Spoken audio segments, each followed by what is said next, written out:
Hey sleepyheads, hope your day was great. Before we start, let's play a game. Comment the time where you are right now and whether you should be asleep already. Let's see who's the biggest night owl. Before you settle in, tap that like button and subscribe to keep the cozy vibes coming. Now, dim the lights, get comfortable, take a deep breath, and let's drift into sleep. I've lived alone for most of my adult life, so I've gotten pretty used to the sounds a house makes. Creaking floors, rattling pipes, the faint hum of the fridge. These are the normal rhythms of my home, the background noise of my everyday life. So when I first noticed my basement door wasn't locking properly, it didn't really worry me. Old houses shift, doors warp, and locks sometimes stop aligning just right. It was easy enough to dismiss as just another quirk of owning an older place. Still, something about that basement always bothered me, even before the lock started acting up. It was dark down there, musty smelling, and the single bare bulb never quite chased away all the shadows. I hardly ever went down, except occasionally to put away boxes or grab something I'd stored away. For the most part, I kept the basement door shut and tried not to think about it too much. But a few weeks after I noticed the lock wasn't working right, I started waking up at night to strange sounds coming from below. At first I tried to convince myself it was just the old house making its usual complaints, wood settling, water pipes expanding and contracting, but it didn't sound like any of those familiar noises. These were quieter, more deliberate, a gentle scraping, like shoes moving softly across concrete, or the muffled thud of something heavy shifting against the basement floor. I told myself it was nothing, my imagination just playing tricks on me. But each night the sounds persisted, quiet enough to make me doubt myself, but distinct enough that I couldn't ignore them completely. It became routine. I'd lie awake in bed, ears straining, trying to make sense of it all, eventually convincing myself that I was just hearing things. Yet I started locking the basement door every night before bed, even if the lock didn't quite catch. I figured even a faulty lock was better than nothing. Days passed without incident, and the strange noises faded into the background. I was almost able to convince myself it was nothing after all, until one chilly Tuesday morning changed everything. I'd gotten up early and wandered into the kitchen, rubbing sleep from my eyes as I prepared my usual coffee.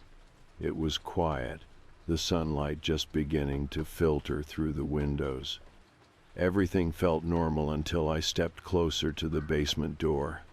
Right there, scattered near the top step leading down, were crumpled food wrappers, a candy bar wrapper, a chip bag, and an empty granola bar package.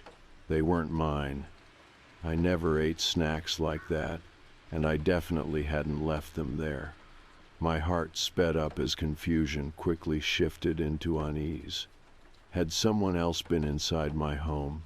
As if to confirm my fear, I noticed another smell, faint but unmistakable, the bitter aroma of burnt coffee hanging in the air. I'd never made coffee downstairs. I didn't even own a second coffee pot. My pulse quickened even more as I stared at the wrappers, suddenly aware of how vulnerable I felt standing there alone in the quiet kitchen. Without thinking, I grabbed my phone and immediately checked the security camera app.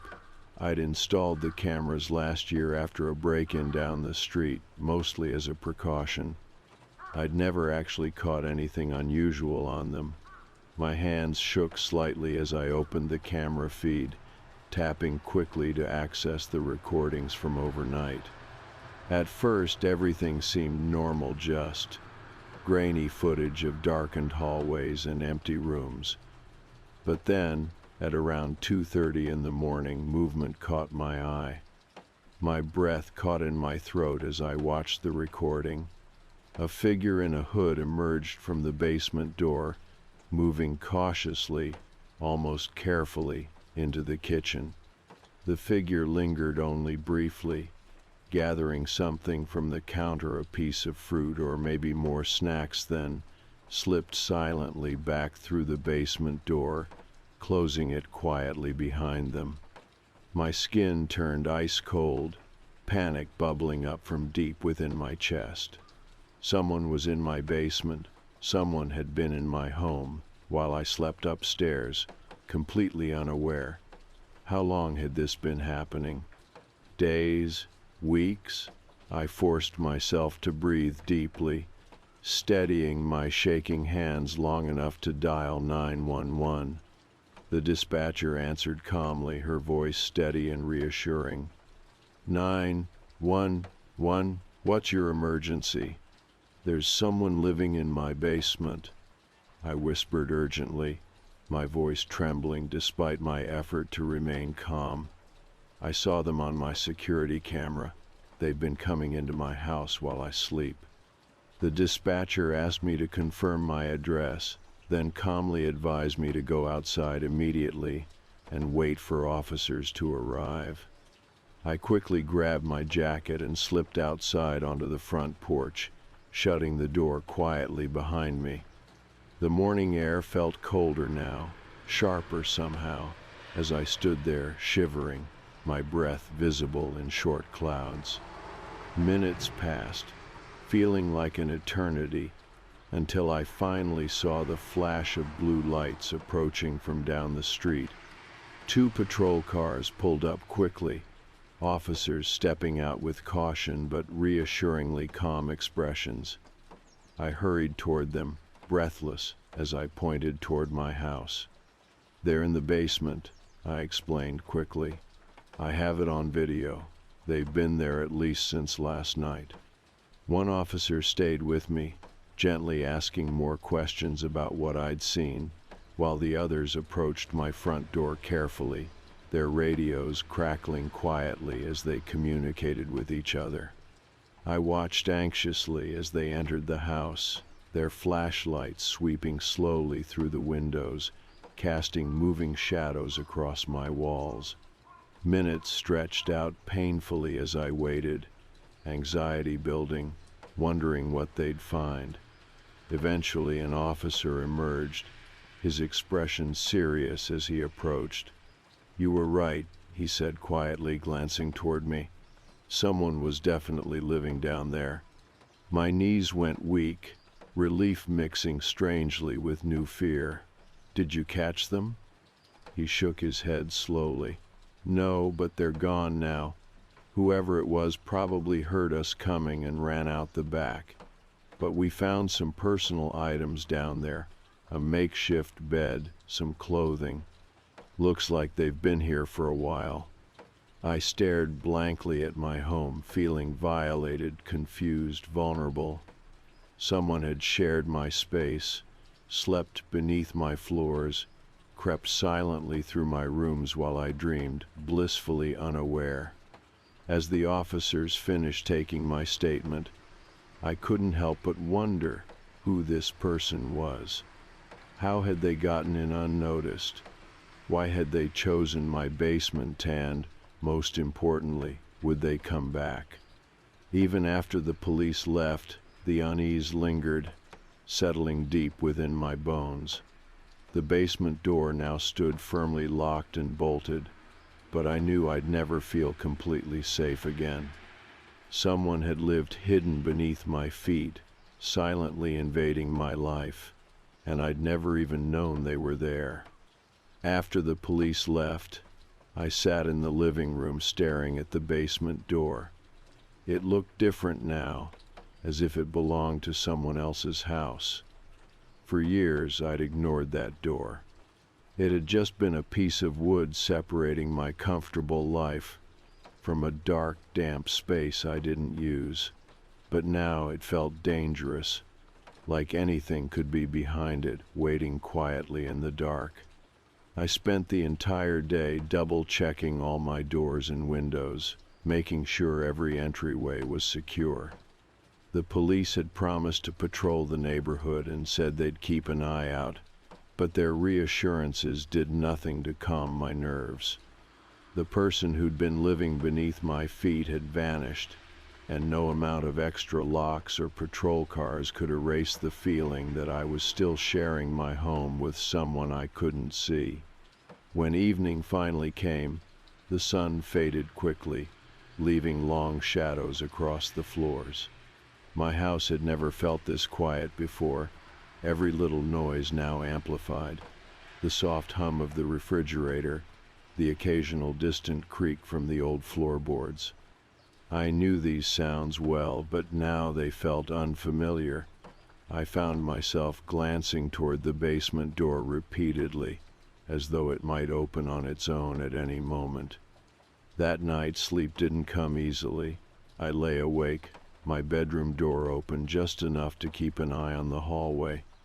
Every time my eyes began to close, I'd snap awake, convinced I'd heard footsteps or felt someone standing nearby. But the hallway stayed empty, the house silent. It felt like being haunted by someone who wasn't even there anymore. Eventually, exhaustion won, and sleep overtook me. When I woke up, sunlight poured through the curtains, and for a moment, things felt normal. But as I got out of bed, my phone rang sharply, making me jump. It was a number I didn't recognize. Hesitating, I answered cautiously. "Hello? Is this Alex?" A woman's voice asked gently. "Yes. Who's this?" "My name's Jenna," she replied, sounding slightly uncomfortable. "I saw the police at your house yesterday. I live down the street, just a few houses over. Is everything okay?" "Oh," I said, relaxing slightly. "Yeah, well, sort of. Someone was living in my basement without me knowing. The police couldn't find them." She was quiet for a second, clearly caught off guard. "Oh my God," she finally said, voice softening. "I'm so sorry. That's terrifying." "It's been unsettling," I admitted. "The worst part is, I have no idea how long they've been down there." There was another short pause. Then she spoke carefully. "I hope this doesn't seem strange, but about a month ago I thought I saw someone in your backyard late at night. I assumed it was you, maybe walking around or something.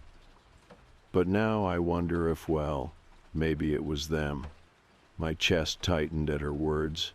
"You saw someone in my yard?" "Yes," she confirmed nervously. "It was pretty late, around midnight. I was up, just looking out my window. Whoever it was had a hood up, so I didn't see a face or anything. I thought it was odd, but since you never mentioned anything, I figured it was just you." "That definitely wasn't me," I said slowly, my heart beating faster. "I've never walked around my yard at night." "Maybe I should tell the police?" Jenna offered gently. "Yes, please do," I agreed. Anything might help at this point. After hanging up, I felt even less safe than before. It wasn't just my basement. They'd been outside, wandering my yard, possibly watching my house from the shadows. The image made my skin crawl. I couldn't stand the idea of someone circling my home at night, silently observing me. Determined not to live in fear, I spent the rest of the morning setting up additional security cameras around my property. This time, I put them everywhere: the driveway, backyard, even facing the street. Every blind spot felt dangerous now, every shadow hiding a potential threat. Days passed without incident, but my life didn't return to normal. I spent hours watching camera footage, scanning every movement for signs of the intruder. Each night, I would triple-check locks, close curtains, and leave extra lights on, making it seem like someone was always awake. But just when I'd begun to feel safer, I noticed something strange in my backyard while reviewing footage from the previous night. Around 2 a.m., someone wearing dark clothes and a hood walked slowly past my shed, stopping briefly near the basement window before disappearing behind my garage. This time, the intruder had returned. My hands shook as I called the detective who'd left his card after the first incident. Detective Martin arrived quickly, and I showed him the video, pointing out exactly where the figure had appeared. "This isn't random," Martin said quietly, looking closely at the footage. "This person is targeting you. They know your property well, probably better than you realize." "But why?" I asked desperately. "Who would do this?" Martin's expression softened. "Usually it's someone familiar maybe, someone you know, someone you've met briefly. Sometimes it's someone you wouldn't even suspect."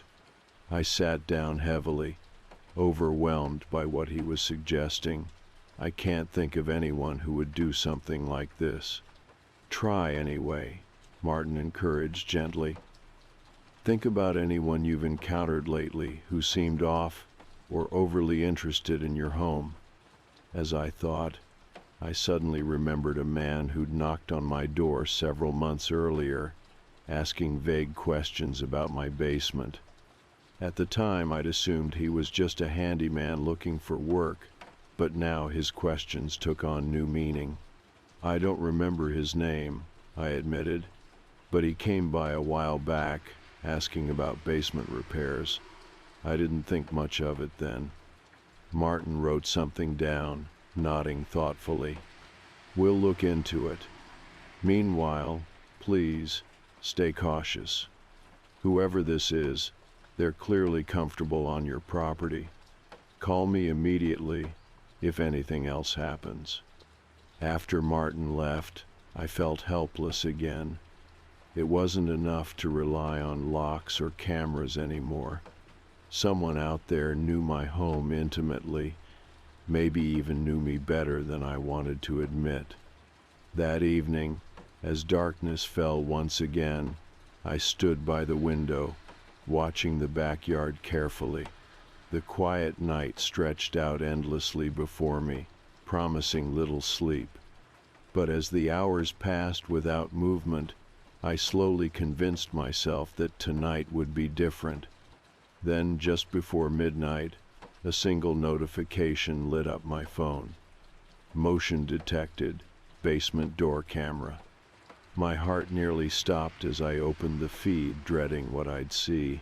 On the screen, the basement door slowly creaked open, revealing darkness behind it, and a hooded figure stepped calmly back into my house. I stared at the screen, unable to move. My hands tightened around the phone, my breathing shallow.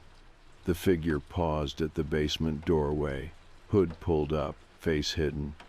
I watched, helpless, as the intruder lingered there, standing quietly in the shadows of my own home. This wasn't a stranger anymore. This was someone comfortable, someone familiar with every corner of my house, someone who knew exactly how to get in and out without being noticed. And they had returned, almost as if they felt invited. My instinct was to dial Detective Martin immediately, but my hands wouldn't cooperate. Instead, I stood frozen, eyes locked on the security feed, heart racing painfully. The figure took a slow step forward, carefully closing the basement door behind them, leaving it slightly open as though they intended to leave quickly. I knew I needed to call the police, but the thought of speaking felt impossible. Panic overwhelmed me, locking me into place. It took a few moments before I managed to force myself to dial Martin's number. He answered on the second ring, his voice calm and steady as usual. "Martin here. Detective," I whispered urgently, voice shaking. "He's back. He's inside my house." There was a short pause. "Are you somewhere safe right now?" I glanced quickly around the living room, suddenly feeling exposed. "I'm upstairs in my bedroom," I lied, realizing how close I actually stood to the basement door. "But he's downstairs. I saw him on the cameras. He's in the house right now." "I'm sending officers immediately," Martin reassured me firmly. "Stay quiet, don't approach, and find somewhere safe to hide." "Okay," I whispered. "Please hurry." I hung up, heart hammering so loudly in my chest that I wondered if the intruder could hear it too. I had lied to Martin about my location because it felt safer, but now I knew I needed to move. Quietly, carefully, I made my way toward the staircase, holding my breath, ears alert for any sound of movement. At the top of the stairs, I paused again, listening carefully. The house felt too quiet, as if holding its breath alongside me. But as I took a cautious step toward my bedroom, a faint sound drifted up from below, a quiet rustle of fabric, followed by the soft creak of a floorboard. They were moving now. Fear propelled me into action. Without thinking, I hurried down the hall into my bedroom and closed the door behind me, locking it firmly. I moved to the far side of the room, away from the door, trying to slow my breathing. The seconds dragged by painfully slow as I waited, eyes locked on the thin strip of light beneath the door, terrified that at any moment I'd see shadows passing by. Minutes stretched endlessly, silent except for my own ragged breaths. Then, abruptly, a gentle knock sounded on my bedroom door, so quiet, so soft, it almost seemed polite. I froze completely, a chill running through me. I stared at the door, unable to respond, barely able to breathe. "Alex," a voice whispered softly from the other side, low and unfamiliar but oddly calm. "I know you're awake. Please, just listen for a moment." The voice was quiet but clear enough that I could tell it belonged to a man. It was oddly gentle, almost friendly, and that made everything feel even more disturbing. I stayed silent, waiting desperately for sirens, for help, for anything. "I'm not here to hurt you," the voice continued carefully, reassuringly. "I've never wanted to scare you. You've been good to me, even if you didn't realize it. Your home, this basement, it's been my only safe place." Safe place? The words didn't make sense, but I didn't respond. I couldn't trust anything he said, no matter how calmly he spoke. "You don't remember me," he went on softly. "We spoke once briefly. I came by your house a while back, asking about repairs. You were kind, friendly. I was having trouble then, nowhere else to go. And when I found your basement unlocked later that night, I thought I'd just stay a day or two until I sorted things out." His voice grew quieter, almost ashamed. "But days turned into weeks, then months. I didn't plan on this, Alex. It just happened. I kept telling myself I'd leave soon, find another place, but I couldn't. Your home was safe, peaceful. I'm sorry." A part of me felt a strange sympathy, but the rational part of my brain knew better. This was manipulation, an attempt to make me lower my guard. Even if what he said was true, nothing changed the fact that he'd invaded my home, my life, hiding in the shadows beneath me. "Please," the man continued gently, his voice wavering slightly now, "let me leave quietly. I'll never come back, never bother you again, I swear." Before I could respond, the distant wail of police sirens filled the silence outside. Relief flooded my chest. Help had finally arrived. The figure behind my door fell quiet, clearly hearing the sirens too. For a moment neither of us moved or spoke. Then I heard rapid footsteps retreating down the stairs, urgent and hurried. Moments later, blue and red lights flashed brightly through my bedroom window, illuminating the walls. The officers knocked loudly, announcing themselves clearly. Detective Martin's voice joined theirs, calm but firm. "Alex, it's Detective Martin. Are you okay?" I quickly unlocked my bedroom door, hurrying down the stairs, my legs shaky but determined. I opened the front door, and Martin stood waiting on my porch, officers already entering the house behind him, searching room to room.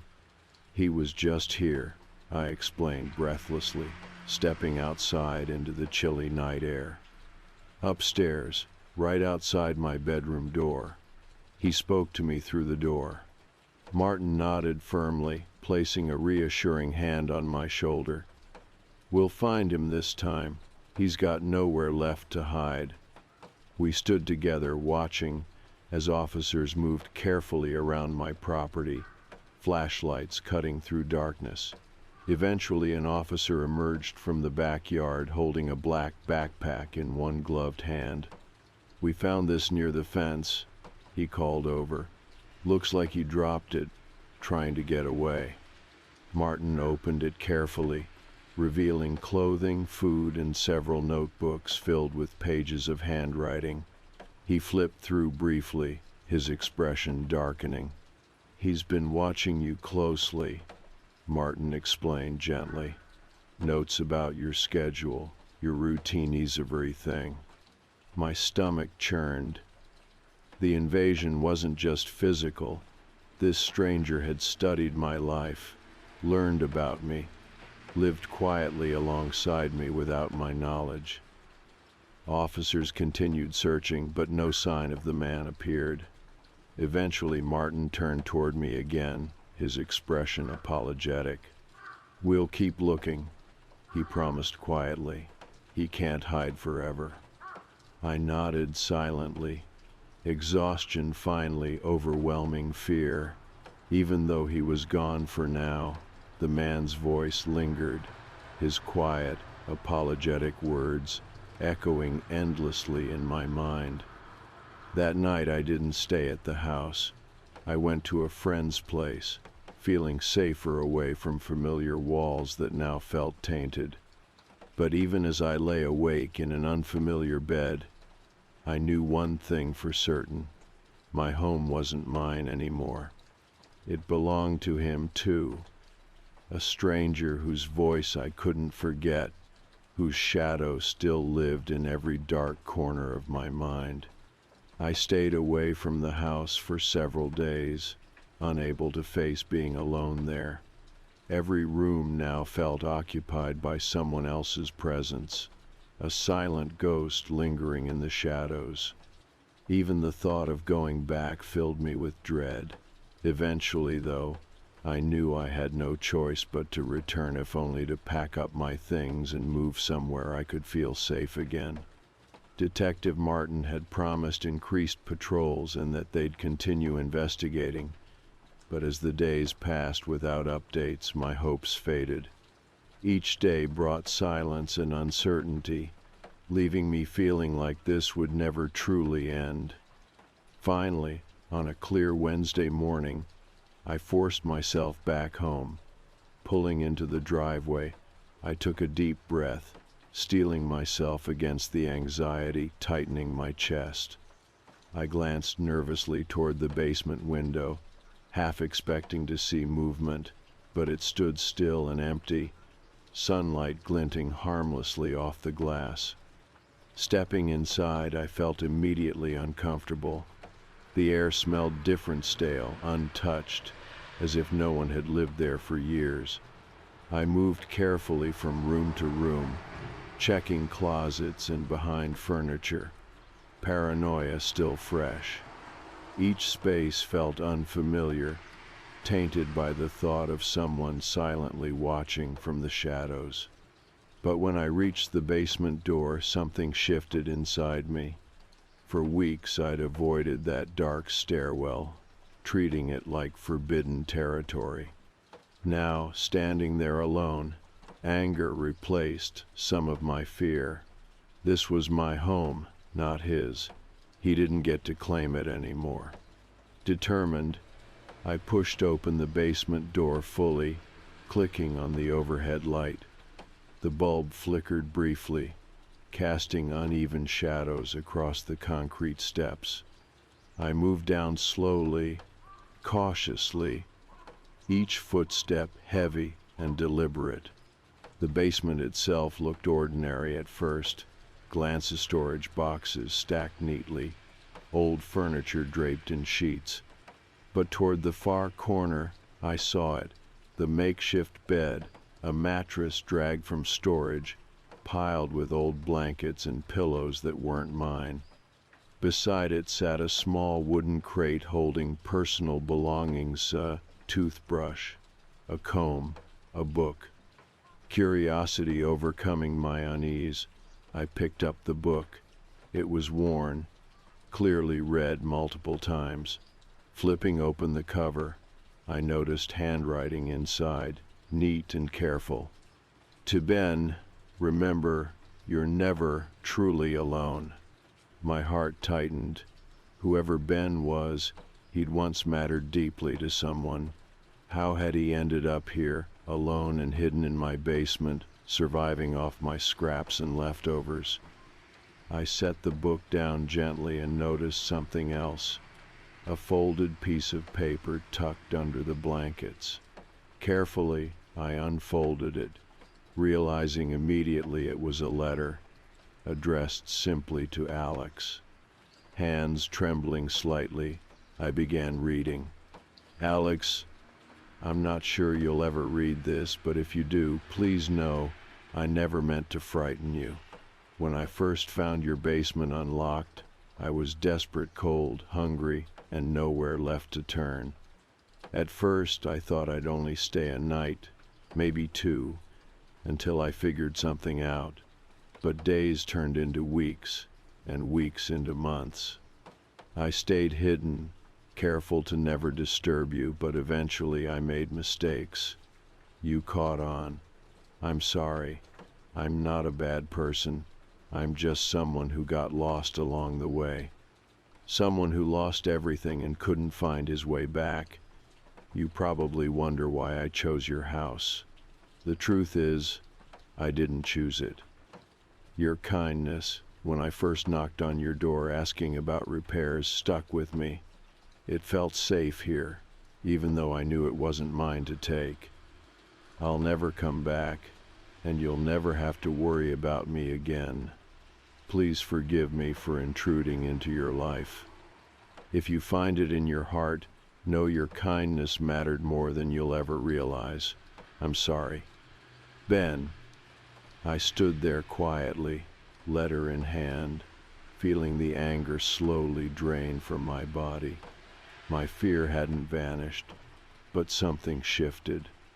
Ben wasn't a monster, just a desperate man who'd lost himself along the way. That didn't excuse his intrusion, but it made it harder to hate him. After reading the letter, I contacted Detective Martin and handed over everything: the note, the book, the few personal items Ben had left behind. Martin assured me they'd continue looking, but admitted that sometimes people like Ben simply vanish. He probably wouldn't return. He'd likely move on, find another quiet corner of the world to hide in. Weeks passed quietly. I found myself checking security cameras less frequently, double-checking locks a little less anxiously. Life settled into a cautious rhythm again, and slowly my home started feeling like mine again. But something had permanently shifted inside me. I became more aware of others around me, the quiet desperation hidden behind polite smiles and small talk. One afternoon, months later, I got an unexpected phone call from Detective Martin. We found him, Martin said quietly, a gentle sadness in his voice. My breath caught. Ben? Yeah. He was sleeping in an abandoned building across town. The property owner called it in. He's not well, Alex. Physically, he's okay, but mentally, he's struggling. He's asked to speak with you. I hesitated, uncertainty gripping me. After all he'd done, was I ready to see him face to face? Take your time deciding, Martin added gently. There's no pressure here. I thanked him, hanging up slowly. But even as I tried to dismiss it, I knew I couldn't. I had to face Ben, confront the man who'd hidden beneath my home and haunted my thoughts. A few days later, sitting across from him in a small visitor's room at the police station, I finally saw him clearly. Ben wasn't intimidating or frightening anymore. He was just a man, younger than I'd expected, looking tired and worn down. He avoided eye contact at first, ashamed, embarrassed. I'm sorry, he finally said, voice barely above a whisper, for everything. I read your note, I told him quietly. I still don't fully understand why you chose my house, but I believe you didn't mean any harm. Ben nodded slowly, finally meeting my gaze. Your place was safe, quiet. I hadn't felt safe in a long time. I never meant to scare you or make you feel unsafe. I took a deep breath, finding strength in forgiveness. I know, and for what it's worth, I forgive you. But you need help, Ben. He nodded again, eyes glistening slightly. I know. I'm trying. They're helping me now. When I left the station, something inside me felt lighter. Closure didn't erase what happened, but it allowed healing to begin. I moved to a new home shortly after, one without a basement, but the experience never truly left me. I remained cautious, more careful than before, but I learned to trust again, slowly, carefully. Months later, I received another note. It was brief, handwritten, and simply said, "Thank you for your kindness, Ben." And in that small gesture, the final piece fell into place. I'd reclaimed my life, my peace, my safety, but more importantly, I'd found compassion amid fear. The shadows that once haunted my home had lifted, replaced with understanding and closure. Finally, I was home again. When I first moved into the apartment, the neighborhood seemed perfect. It was quiet, the kind of place where neighbors politely waved from a distance but kept their conversations short. The buildings were older, brick and ivy covered, with large windows that let in plenty of natural light. From my living room window, I had a perfect view of the street, lined with tall, aging trees that cast shifting shadows across the sidewalk. It felt peaceful. For the first few weeks, I didn't notice anything unusual. I'd settle in each evening after work, make dinner, and sit by the window reading or watching television. My new apartment felt cozy, a quiet retreat after long, stressful days. But slowly, something began to feel off. It started subtly, just an odd sense of being watched, a tingling at the back of my neck that I'd easily dismiss as paranoia. Then one afternoon, as I relaxed on my couch, sipping coffee, something caught my eye. Across the street, through the window of the building directly opposite mine, stood a woman. At first, nothing seemed unusual. It was normal for neighbors to glance out windows, taking in the same view I enjoyed. But as I watched her, I realized she wasn't looking out at the street or the trees. She was staring directly at me. Feeling self-conscious, I quickly looked away, pretending to be busy. After a few moments, curiosity drew my gaze back. She hadn't moved at all, still standing in the exact same spot, eyes fixed forward, unblinking. Her posture seemed oddly stiff, as though she were frozen in place. I waited, expecting her to look away, but she didn't. Her gaze was constant, unwavering, as if she were peering right through the distance, directly into my apartment. It unsettled me, but I dismissed it as harmless curiosity, or perhaps someone lost in thought. I forced myself to look away again, focusing instead on my coffee, trying to forget about the strange woman across the street. The next day, however, I saw her again. She stood in the same position, eyes staring blankly in my direction. I studied her carefully this time, noticing details I'd missed before. Long dark hair hanging loosely around pale shoulders, a plain gray sweater, and an expressionless face. Her eyes seemed hollow, empty. Once again, she didn't move, didn't blink, just stared. This went on for days, turning slowly into weeks. Each time I checked the window, she'd be there. It didn't matter if it was early morning or late at night, always standing, always watching.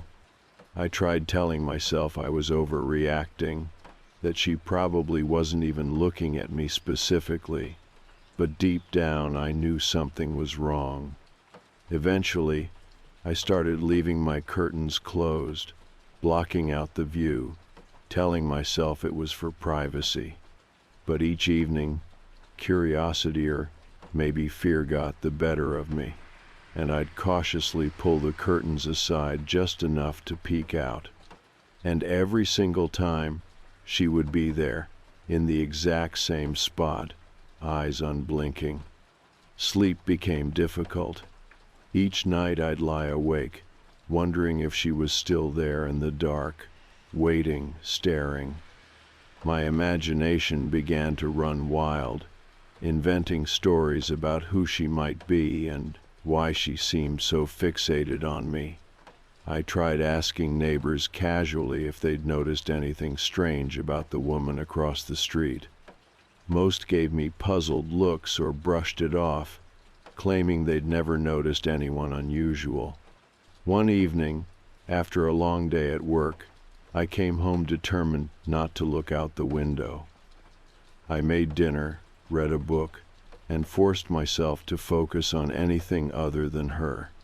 But curiosity nagged at me until finally, reluctantly, I moved to the window, pulling back the curtain just enough to see across the street. She wasn't there. The window stood empty for the first time in weeks. Relief flooded through me, followed by a strange sense of loss I couldn't explain. But just as I was about to step away, movement at the corner of my eye drew my attention to the sidewalk below.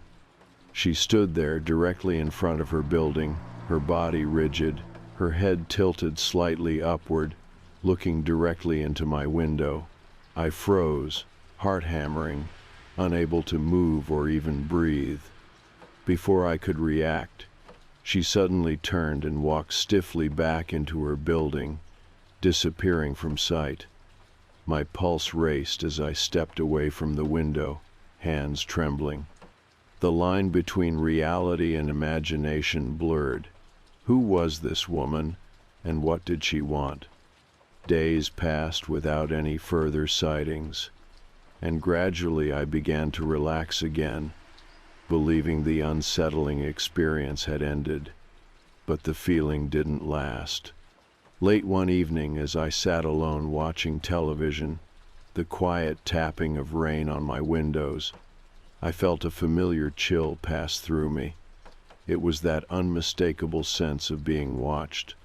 Slowly, dreadfully, I turned my head toward the window, my body rigid with fear.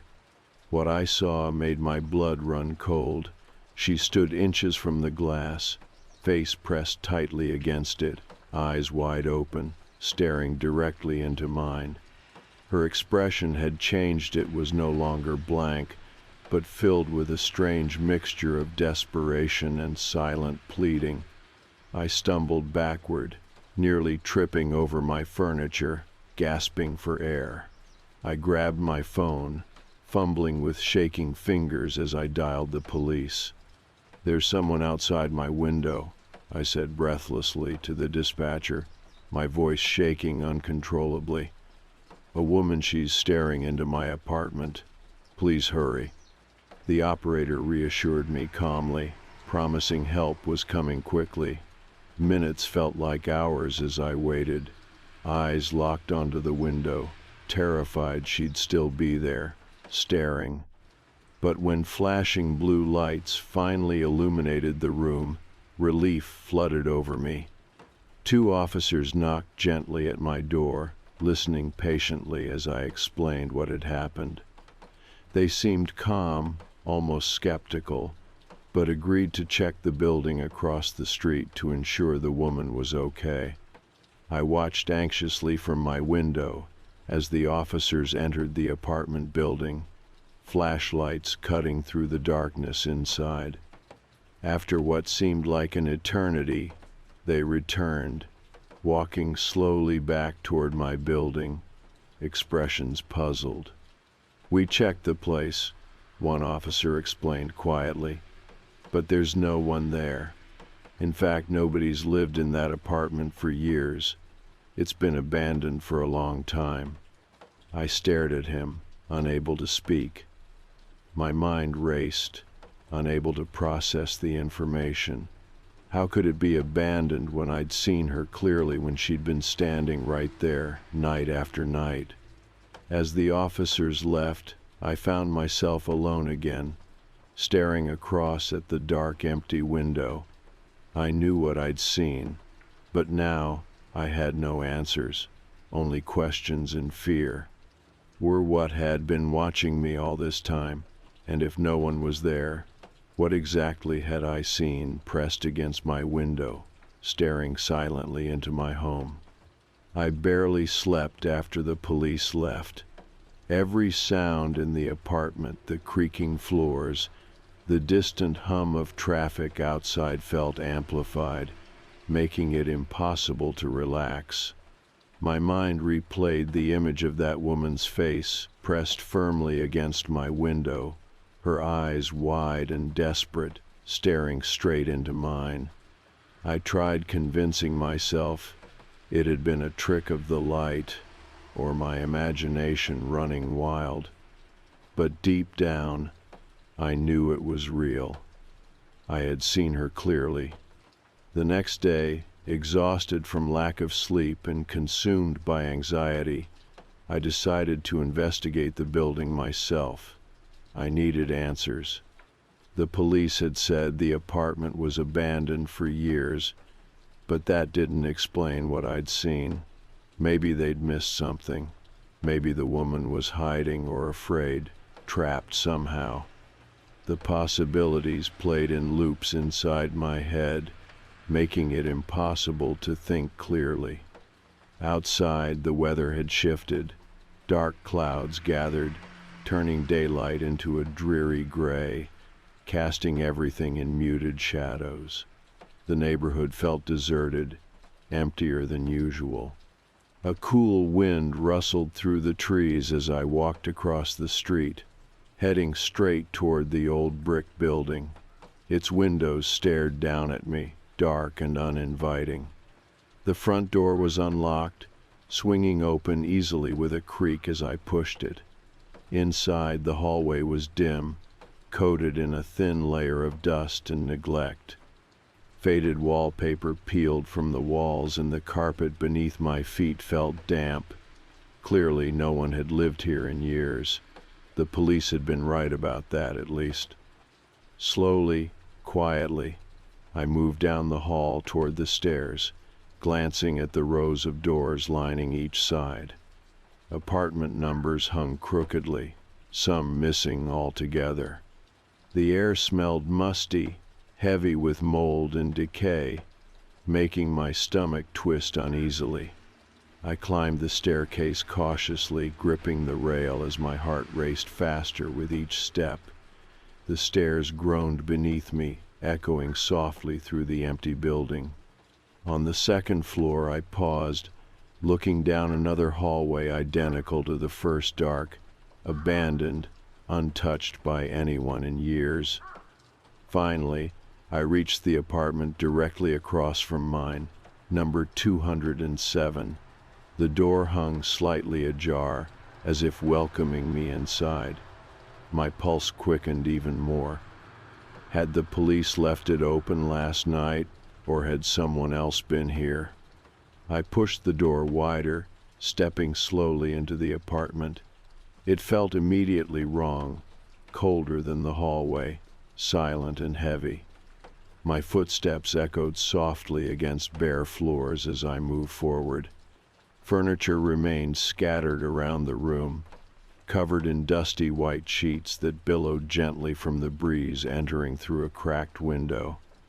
Moving deeper into the apartment, I approached the window facing my own home. I stood exactly where I'd seen the woman night after night. The view across the street into my apartment was shockingly clear. I saw my own living room perfectly, the couch where I'd sat reading, the kitchen beyond, even my television.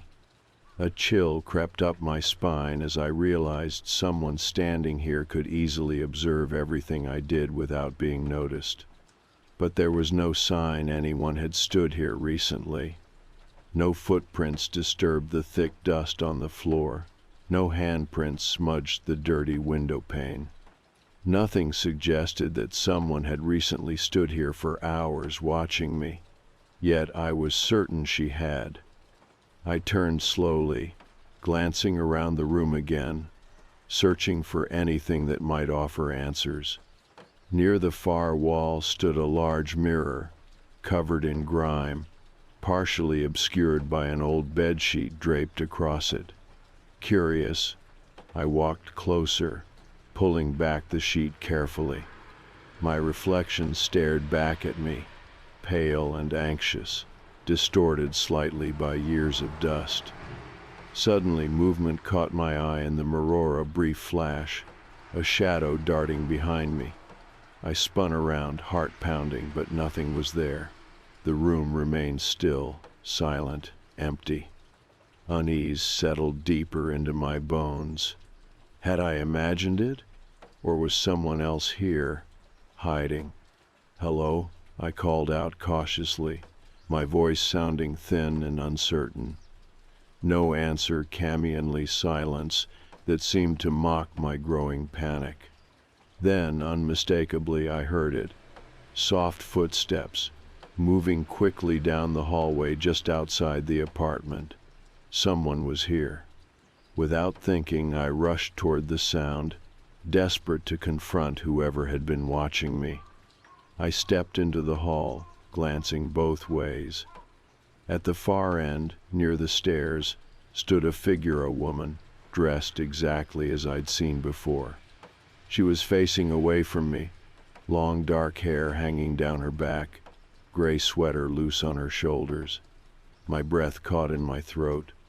"Wait!" I shouted, voice trembling. "Who are you? Why are you watching me?" The figure didn't move or speak. Instead, slowly, she turned her head to the side, just enough for me to glimpse her profilepale skin, hollow eyes, lips parted slightly, as if she wanted to speak but couldn't. Then, without another word, she moved swiftly toward the stairs, disappearing from sight. Adrenaline surged through me as I chased after her. "Wait, please." I raced down the stairs, hearing her footsteps echoing below me.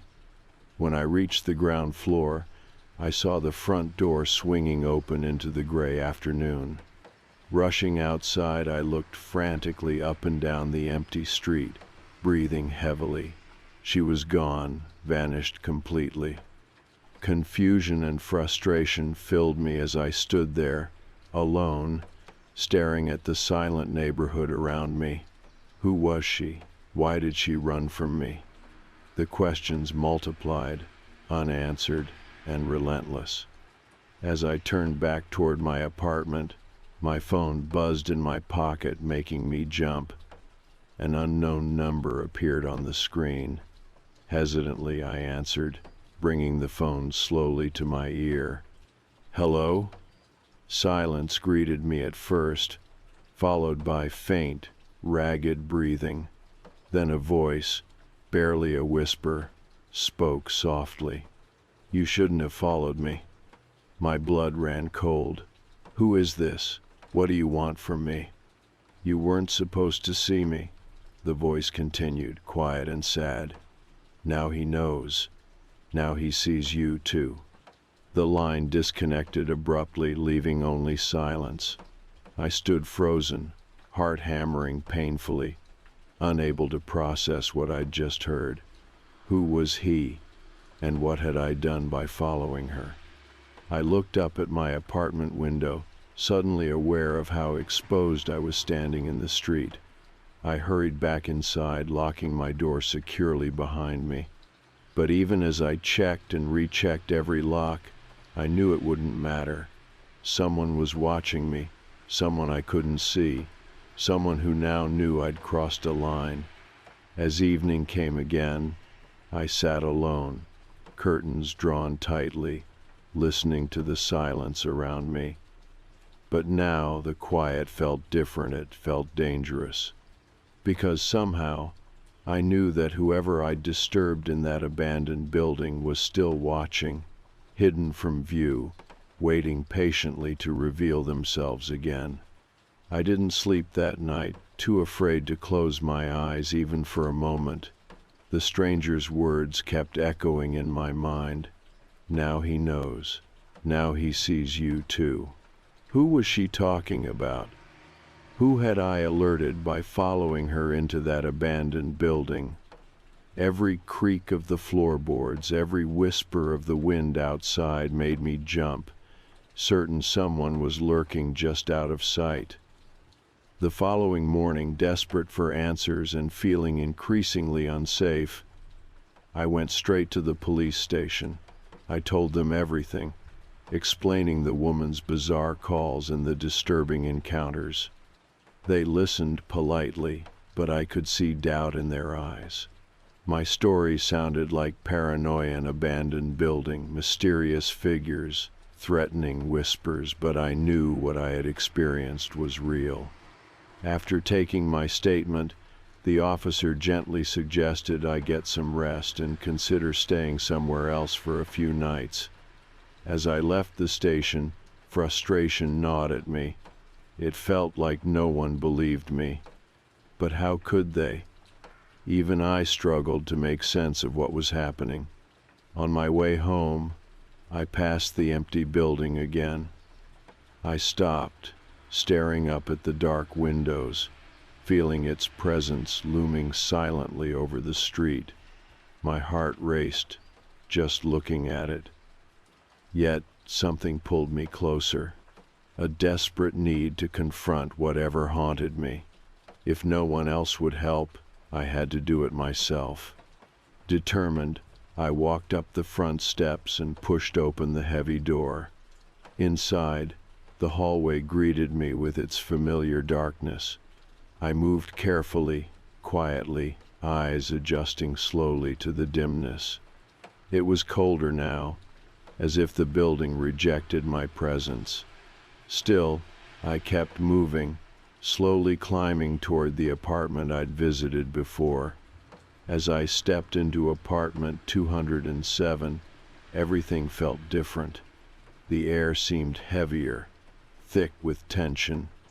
The sheets covering the furniture now appeared disturbed, shifted slightly from where they'd been before.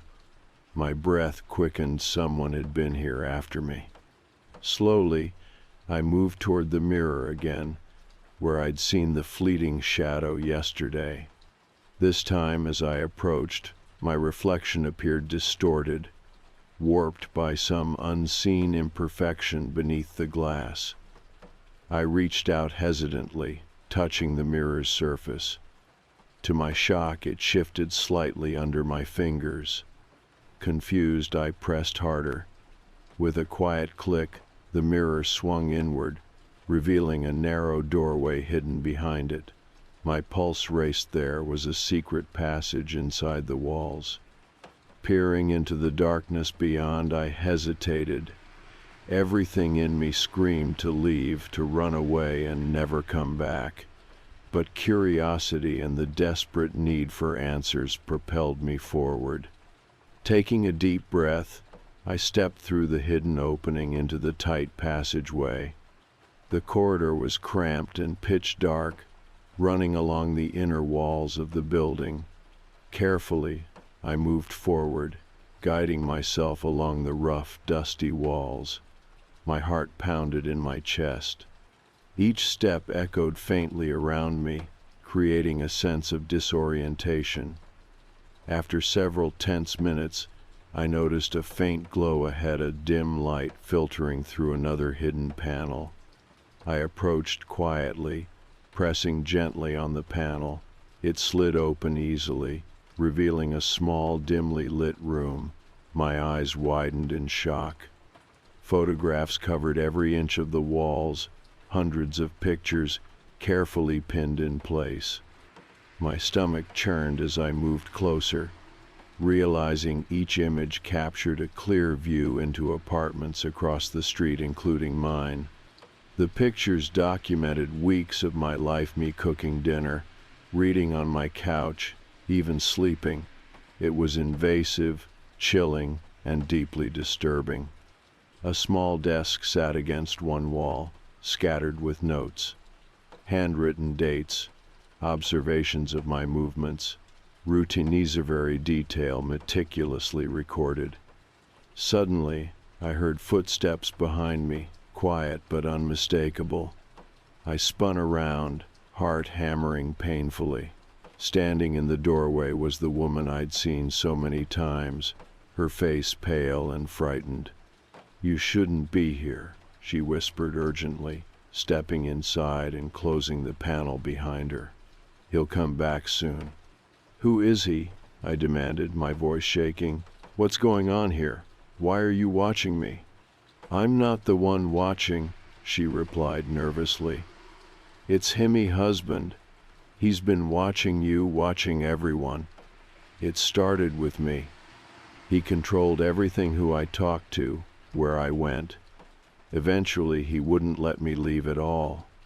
I found this passage, this room. I thought I could hide here, find a way out. But then he found it too, started using it for his obsessions." "Where is he now?" I asked, feeling panic rise again.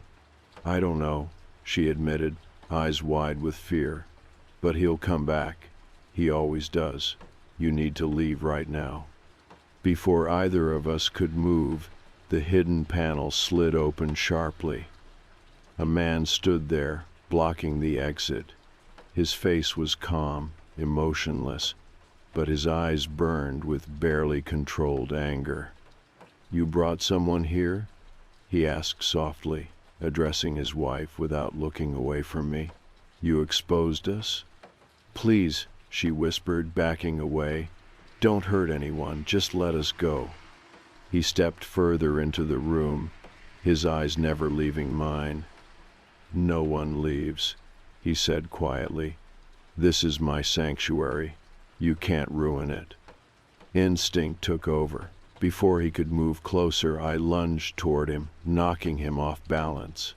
The woman rushed past, escaping through the open panel. He reached out, grabbing my arm tightly, his grip strong and painful. We struggled briefly before I broke free, stumbling backward.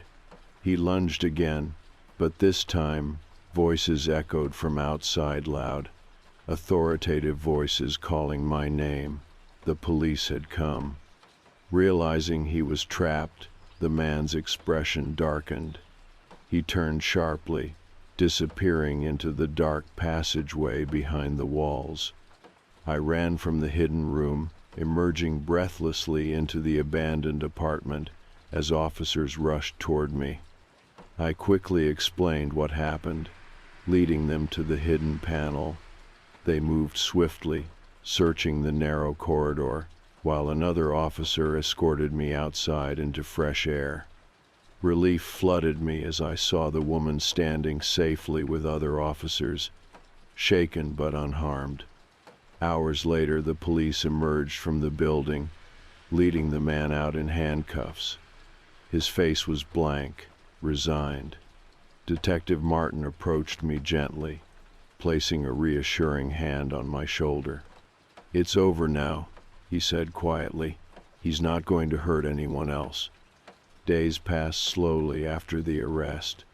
The neighborhood gradually returned to normal, although whispers lingered. The building across the street stood empty again, now truly abandoned, windows dark and lifeless. Eventually, I moved to a new place, unable to stay with the memories of being watched so closely. But I kept in touch with the woman whose name was Sarah, visiting her occasionally. We found comfort in knowing we'd both survived, each trying to rebuild lives that had nearly been shattered by obsession. The nightmares faded gradually, the memories losing their sharpness. Life slowly returned to something approaching normal, although I was never quite the same. But now, at least, when I looked out a window, I no longer felt someone staring back. The shadows had lifted, replaced with cautious peace. Finally, I was safe, and the woman in the window was gone forever.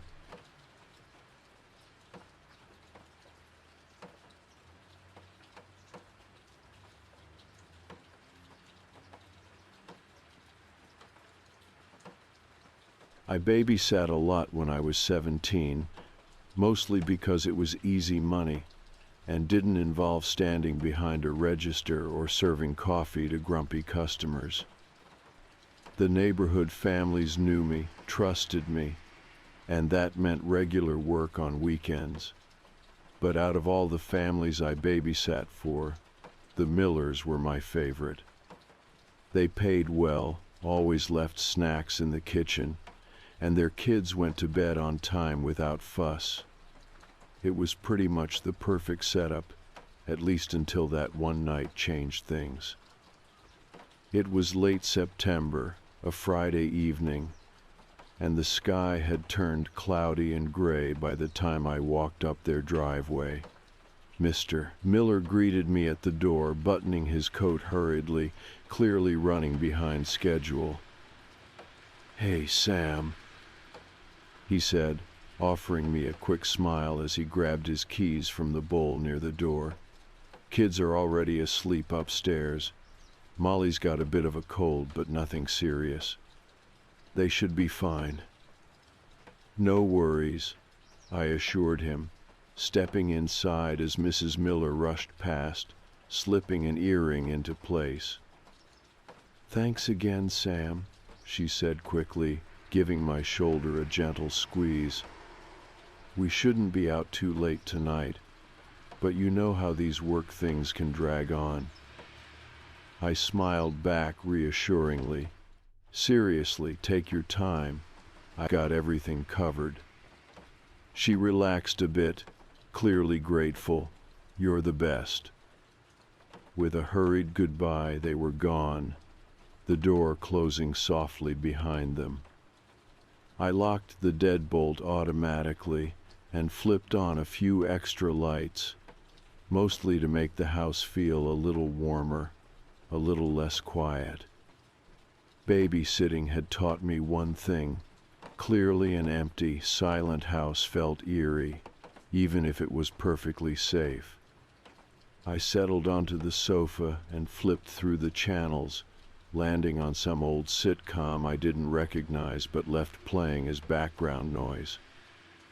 Outside, the wind picked up, rustling the trees near the window, making soft scraping sounds against the glass.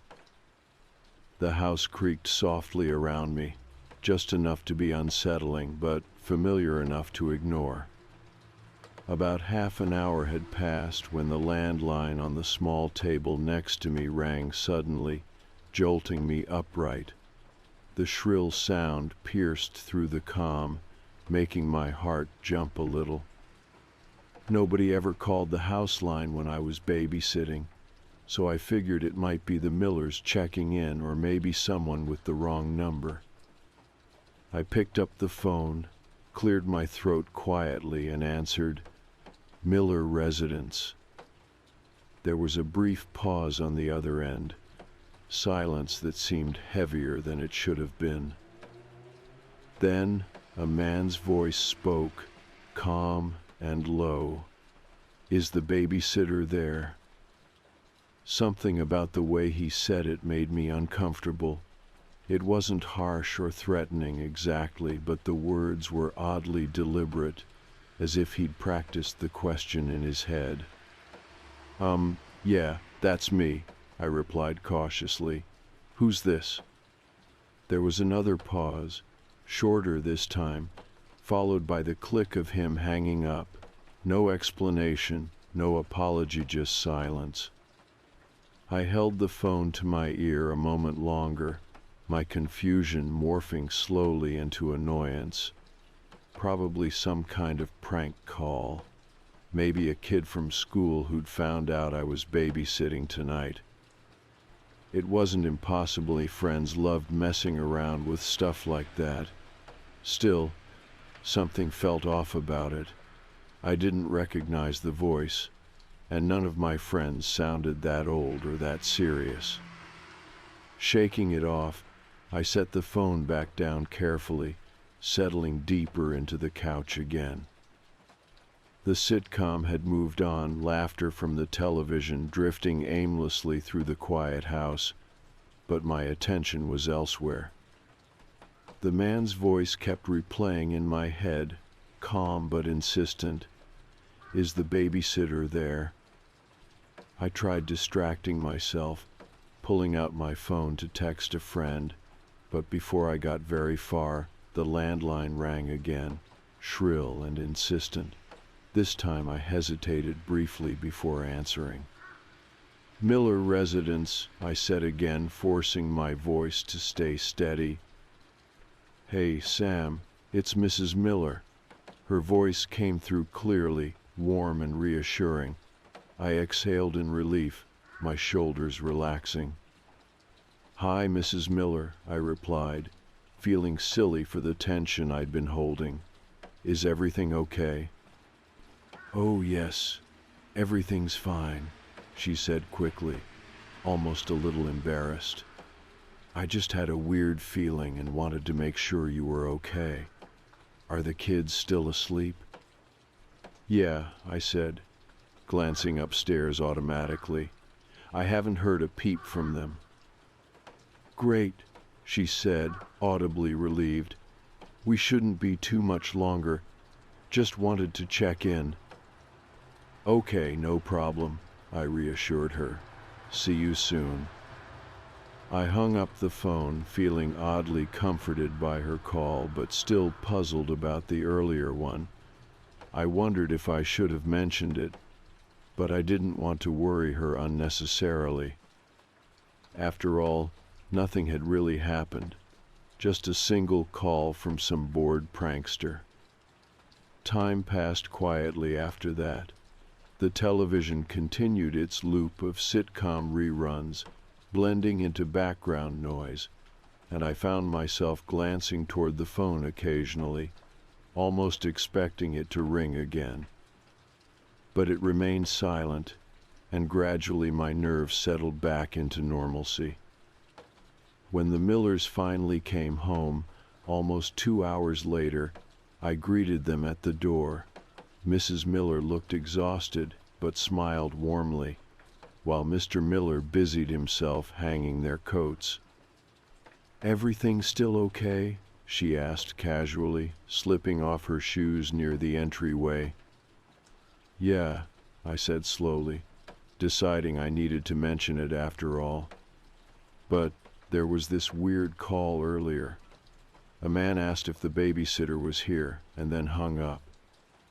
She froze, mid-movement, glancing quickly toward her husband. Their expressions changed instantly, quiet alarm flickering between them. "What's wrong?" I asked, noticing their reaction. "Did something happen?" Mr. Miller cleared his throat awkwardly. We have a no-call list. It's for safety reasons. Everyone who's allowed to call our home phone is listed and cleared. Do you remember the number that called?" I shook my head slowly. "No, sorry, it didn't show up." He hung up quickly. Mrs. Miller looked even more unsettled, glancing nervously upstairs. "Okay, well, thank you for letting us know," she said quietly. "We'll check the logs, make sure everything's fine." I left shortly after that, feeling distinctly uneasy, wondering who that man had been and why the Millers suddenly seemed afraid. Something had shifted in the air, turning what started as just another babysitting night into something more troubling. And even now, years later, I still wonder about the man who called, about what he wanted, and about how close I might have come to something I couldn't fully imagine. The strange phone call stuck with me for days, sitting quietly in the back of my mind. Even as life moved on and I babysat for other families in the neighborhood, I couldn't quite shake the unsettled feeling I'd had when Mr. and Mrs. Miller exchanged that worried glance. It was like they knew something I didn't, something they hadn't wanted to tell me. After about a week, though, the incident began to fade into the background noise of daily life. School, homework, hanging out with friends, it was easy enough to let it drift away as just a weird moment, something to shrug off. But then, one afternoon, I ran into Mrs. Miller at the grocery store. She spotted me first, calling my name softly from behind. "Oh, hi, Mrs. Miller," I said, smiling politely as I turned to face her. But my smile faltered when I noticed the worried look still lingering in her eyes. "Hey, Sam," she said gently, her voice hesitant. "I wanted to talk to you about the other night, the phone call." My stomach tightened a little. I'd almost convinced myself to forget about it, but seeing her concern brought it rushing back. "Did you ever find out who it was?" I asked carefully. She shook her head, glancing around the aisle, as if someone else might be listening.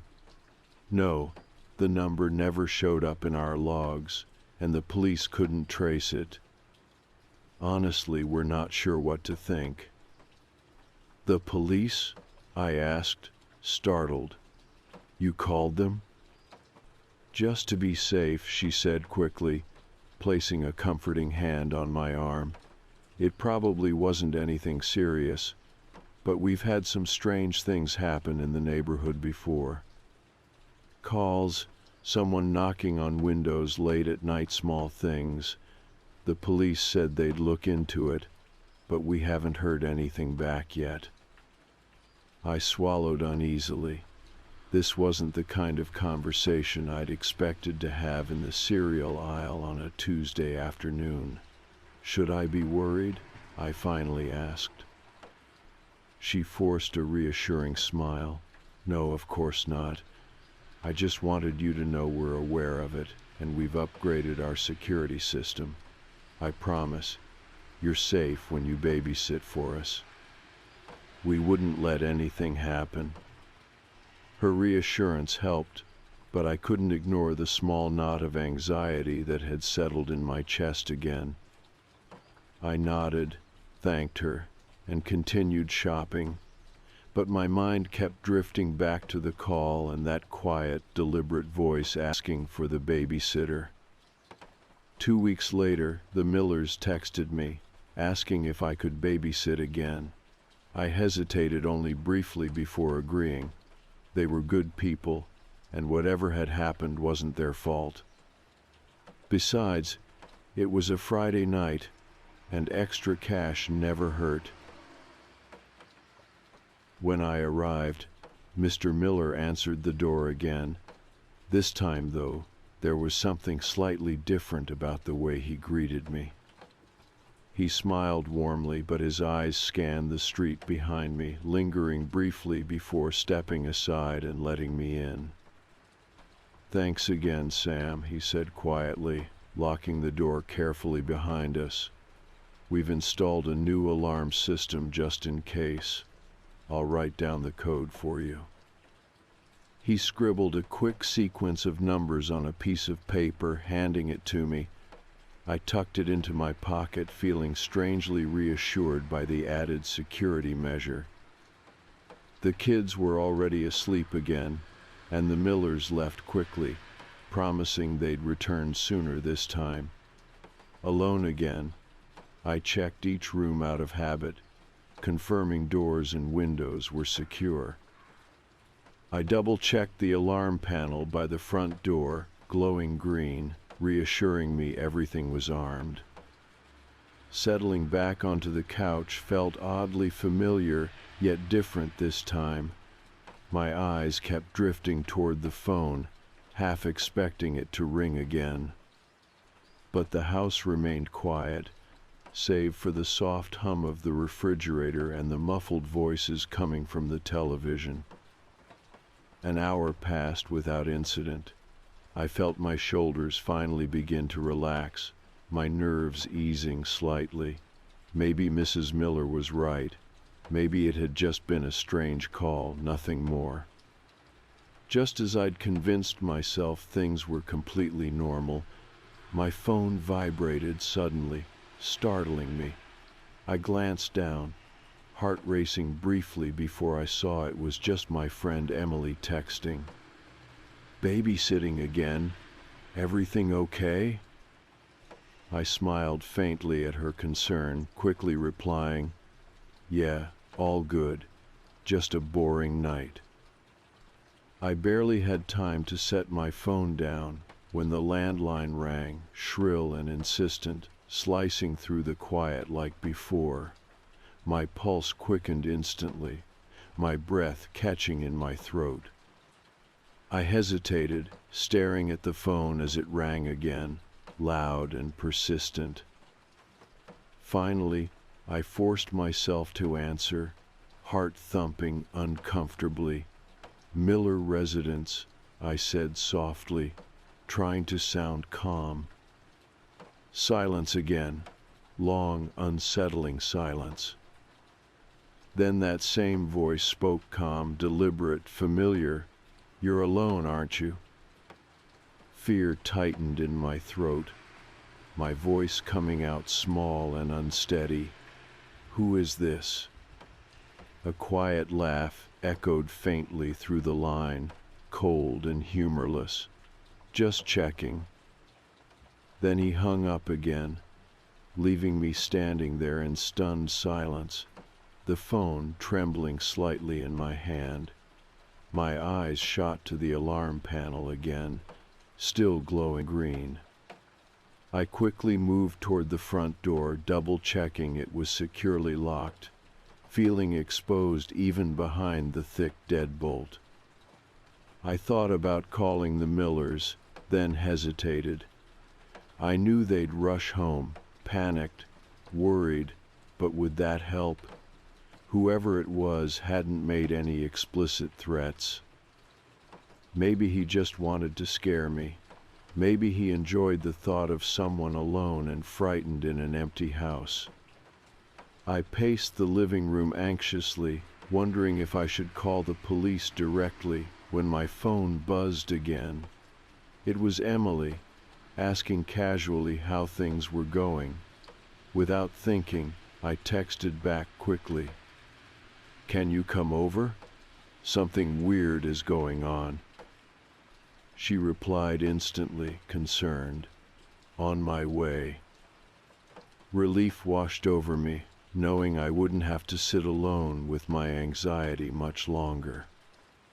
But as I stood near the window, watching for her headlights, movement caught my eye outside, a shadow sliding quietly across the lawn, drifting toward the backyard. My heart froze in my chest. Someone was out there. Someone had been watching me. Carefully, silently, I moved toward the alarm panel again, reassured by its steady green glow. Then it suddenly flashed red. Back door open, blinked the warning, bright and impossible to ignore. Someone was inside the house with me. I stood frozen near the alarm panel, staring at the blinking red light. It meant the back door had been opened, the one facing the yard. My mind spun with panic, fear gripping me tightly, making it hard to think clearly. I had to move. The kids were upstairs, asleep, completely unaware that someone else was now inside the house with us. My pulse hammered in my ears as I tried to think. The landline was within reach, but I was afraid to make a noise. My phone felt useless in my pocket. The police wouldn't get here quickly enough. And what if they dismissed me again? Another quiet footstep echoed from the kitchen, closer this time. A chill passed over me, forcing me into action. Quickly, silently, I moved toward the staircase, desperate to reach the kids. If nothing else, I could hide with them, barricade the bedroom door, and call for help. I took the stairs slowly, quietly, my heart pounding with every step. The upstairs hallway was dark and silent, lit only by the glow of a small nightlight near Molly's bedroom. Carefully, I moved down the hall, ears alert for any sound downstairs, any indication that the intruder knew I was awake and aware. I reached Molly's room first, gently opening the door. She was sound asleep, breathing softly beneath her blankets. I stepped inside, pulling the door shut carefully behind me, listening intently.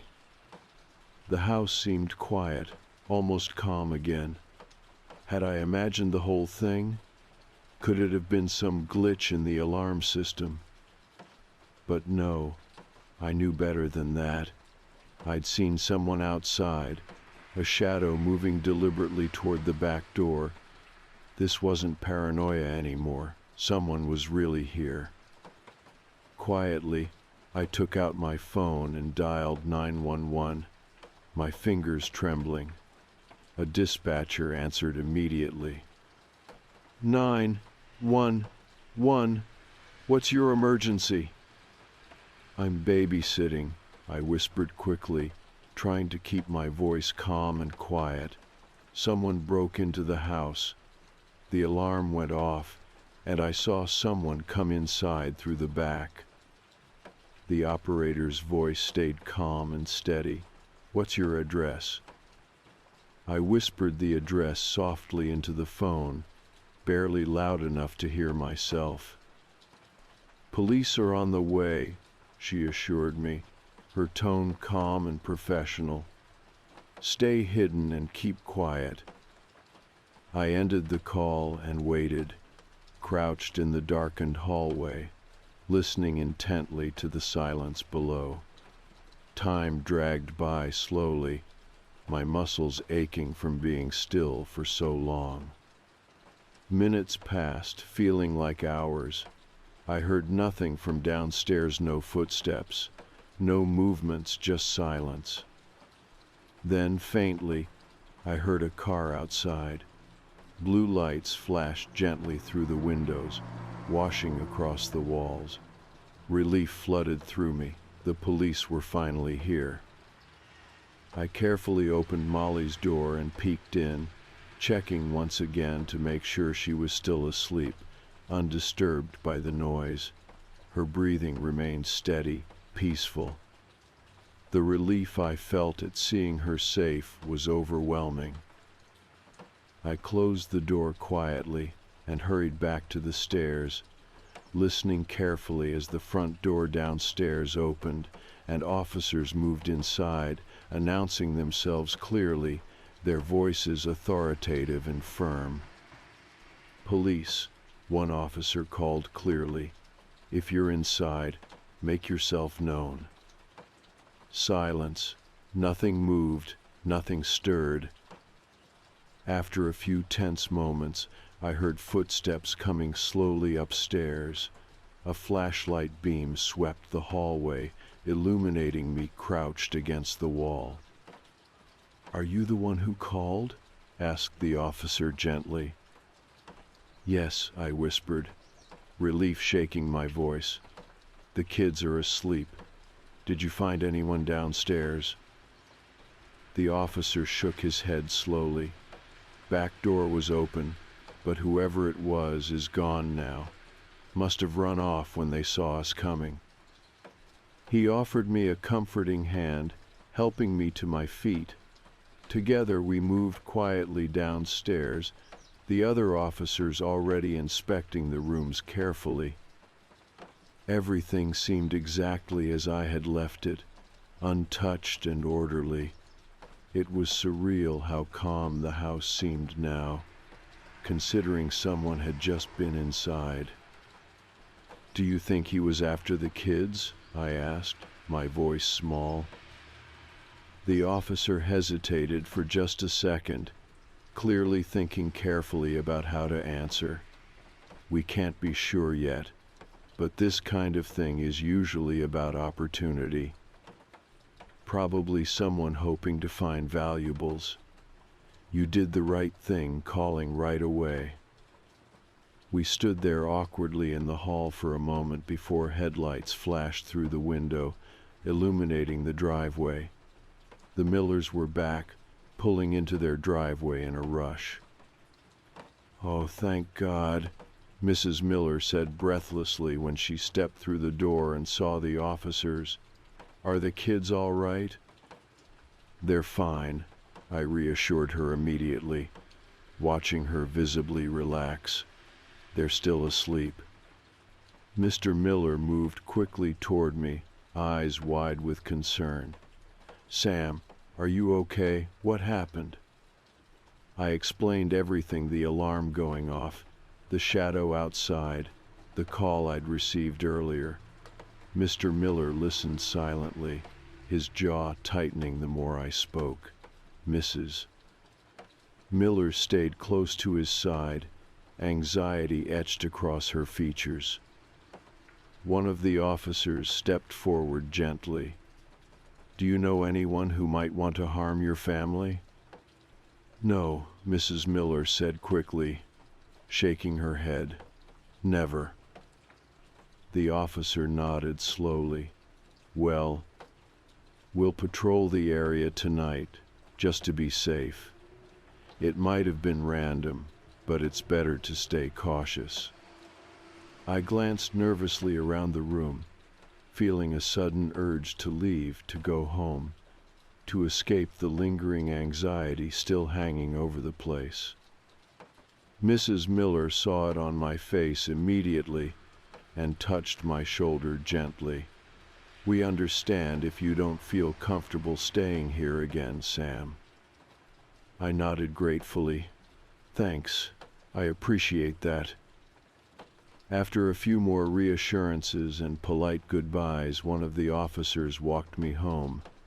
I felt safer with him there, walking quietly beside me, flashlight beams sweeping slowly across sidewalks and shadows.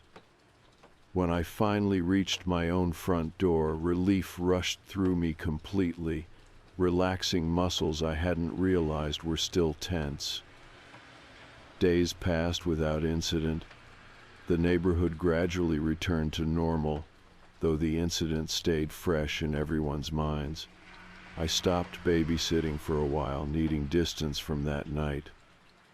Eventually, life moved forward, and things felt safe again.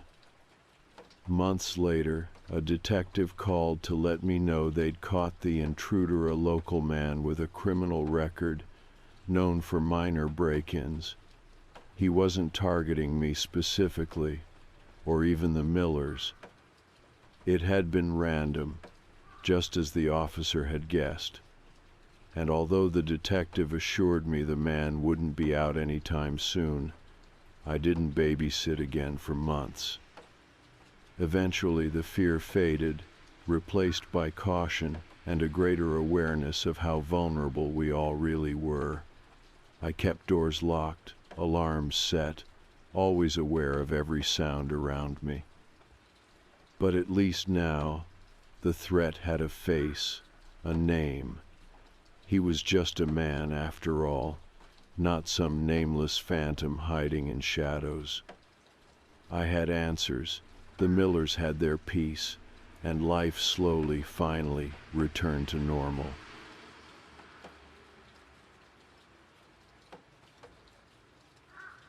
It was early autumn, and the nights were just starting to get colder. I remember pulling my jacket tighter around myself as my friend Sophie and I walked toward the restaurant. We decided to meet at this new place in town, a small, cozy-looking spot tucked between a bookstore and a closed-down bakery. Neither of us had been there before, but we'd heard good things: great food, quiet atmosphere, perfect for catching up after weeks of busy schedules. When we walked in, it felt exactly how we'd hoped: comfortable lighting, soft music playing quietly in the background, and the gentle hum of conversation filling the room. We chose a table near the window, overlooking the street. Our waiter quickly appeared, friendly and welcoming, taking our drink orders and promising to return soon with menus. "So," Sophie said, leaning back comfortably into her chair, "how's life been treating you lately?" We fell into easy conversation: work, relationships, the usual updates friends share when they haven't seen each other in a while. The restaurant was about half full, peaceful enough that we didn't feel rushed. Around us, people talked softly, enjoying their meals, paying no particular attention to anyone else. About halfway through dinner, though, something began to change. At first, I didn't notice anything unusual, just a vague sense of being watched. It started slowly, like a subtle shift in the atmosphere that made me glance around the restaurant. Across from us, at a small table meant for two, sat a couple. They looked ordinary enough, probably mid-40s, nicely dressed, quietly talking to each other, but when I glanced in their direction, they quickly looked away, almost too abruptly. I shrugged it off, returning to my conversation with Sophie. It wasn't uncommon for people to glance around at restaurants after all. But a few minutes later, that uncomfortable feeling returned stronger than before. Again, I caught the couple staring, this time more openly, the woman leaning in to whisper something to the man. He nodded slightly, still looking straight at us. Am I imagining things, or are those people staring at us? Sophie asked quietly, noticing my distraction. I thought it was just me, I admitted softly. But yeah, they're definitely staring. We shared a small laugh, trying to ease the growing awkwardness, but it didn't help. The couple continued glancing in our direction, occasionally whispering to each other as though we were the topic of their conversation. Finally, the man leaned toward us slightly, clearing his throat to get our attention. "Excuse me," he said gently, offering a cautious smile. "Sorry to interrupt your dinner, but we've been trying to figure it out. You two know each other from school, right? Sophie and I exchanged puzzled glances. No, I replied politely, shaking my head. We never went to school together. The woman tilted her head curiously, her eyes narrowing slightly. Are you sure? You're both from Hillside, aren't you? I felt a chill run down my spine. Hillside was indeed my hometown, but Sophie was from several towns away. Well, I'm from Hillside, I said hesitantly, but Sophie isn't. The woman frowned slightly, as if I'd confused her. But Sophie lived there too, briefly, right, near the old library on Cedar Street. My stomach twisted uncomfortably. Sophie had briefly lived in Hillside near the old library on Cedar Street, something she'd mentioned to me only once or twice in passing. Sophie looked visibly startled, and I saw confusion mirrored on her face. How do you know that? Sophie asked carefully, her voice trembling just a little. The couple exchanged another quick glance before the man offered a friendly smile that now felt forced, unnatural. Maybe we're mistaken, he said softly, but we thought we recognized you both. Your parents are Mark and Karen, aren't they? My heart started racing. Mark and Karen were indeed my parents' names, but I'd never met this couple before. I'd never even seen them around Hillside. I'm sorry, I managed, my voice suddenly dry, but I don't think we've ever met. Who are you? The woman smiled reassuringly, but there was something off about it, something hollow and artificial. Oh, it's nothing, dear. Probably just our mistake. You two just look very familiar, that's all. Her words hung awkwardly between us, clearly untrue. They knew far too much for it to be a mistake. Sophie stared at her plate, clearly uncomfortable, picking nervously at her food. I didn't know what else to say, so I mumbled something polite and turned my attention back to Sophie, pretending to continue our meal as if nothing had happened. But the damage was done. Our conversation had died completely, replaced by tense silence. The couple beside us fell quiet as well, no longer speaking or even whispering. Instead, they sat silently, barely touching their food, occasionally looking our way with unreadable expressions. Finally, the woman stood abruptly, gathering her belongings quickly. The man followed suit, pulling on his coat and avoiding eye contact with us entirely. Without another word, they moved swiftly toward the exit, leaving their plates half-eaten. Sophie exhaled deeply as the door closed behind them, tension draining from her shoulders. "What the hell was that?" she whispered, clearly shaken. "I have no idea," I admitted, unable to hide the unease in my voice. "I've never seen those people before." When our waiter returned, he noticed our discomfort immediately. "Is everything okay?" he asked gently, eyeing the couple's abandoned plates. "Did something happen?" "Do you know who those people were?" Sophie asked nervously, nodding toward the empty table. "The couple who just left?" He shook his head, a puzzled expression crossing his face. "No, not at all. They were here before my shift even started, just sitting there for hours, barely touching their food. I've never seen them here before." Sophie and I shared another unsettled look.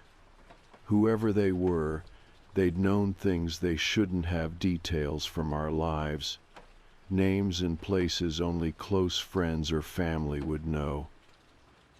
We finished dinner quietly, unsettled, unable to shake the feeling we'd stumbled into something deeply strange. As we stepped outside into the cold night air, glancing nervously up and down the street, I couldn't help but wonder. Who were those people? How did they know so much about us? And what did they really want?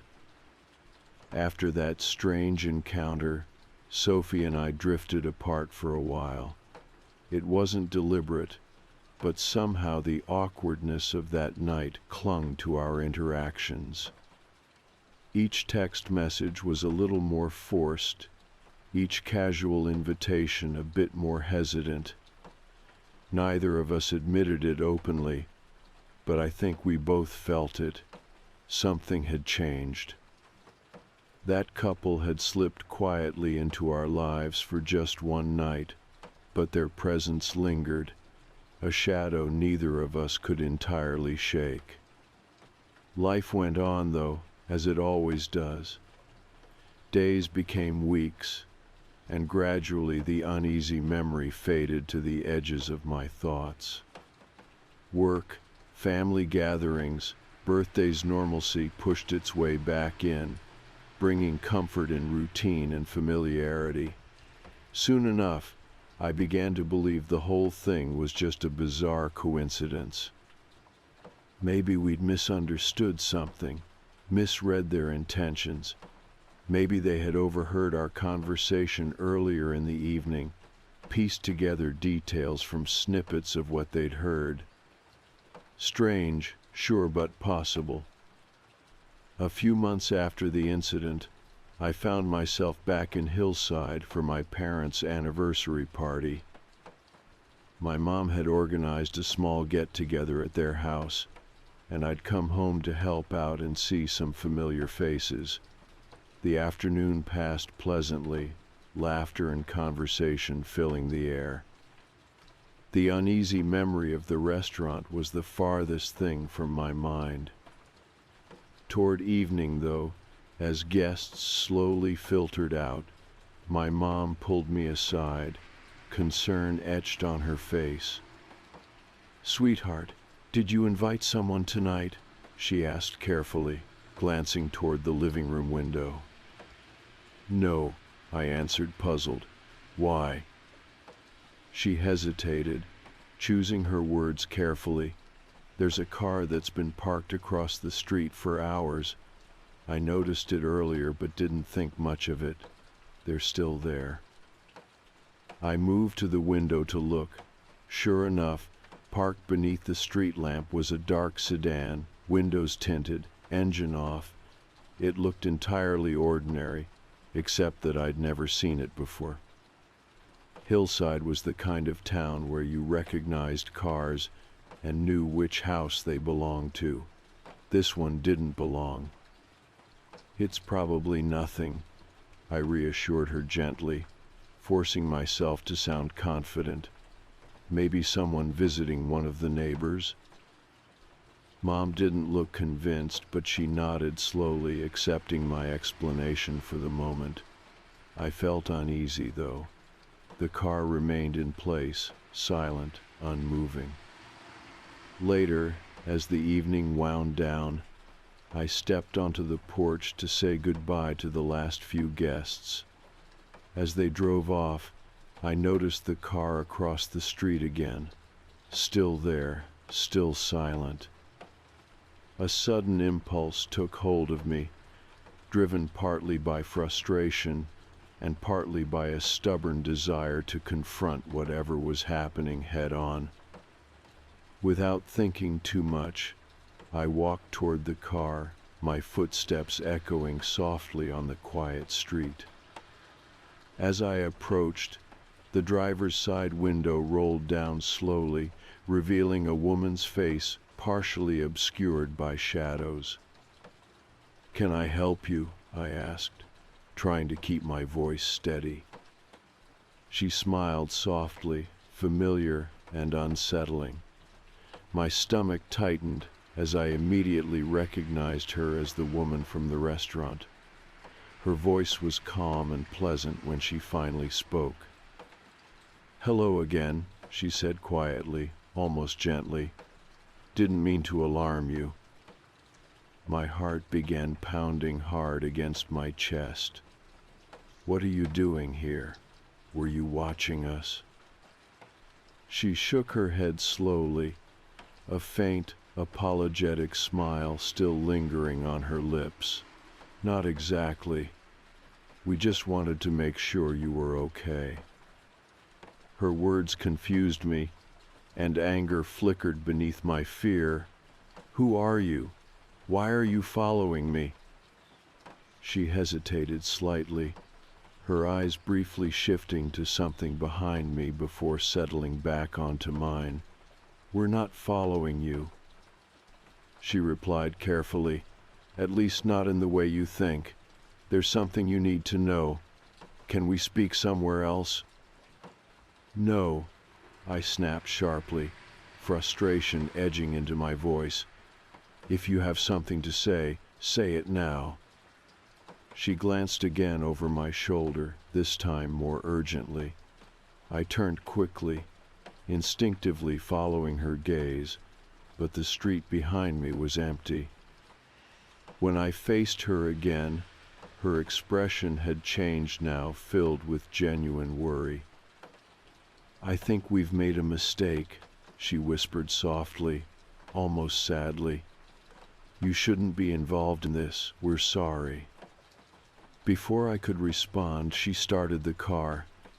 Tires whispered softly against asphalt as she drove away, headlights disappearing down the road, leaving me alone and confused on the empty street. Back inside, my mom immediately noticed my shaken expression. "What happened?"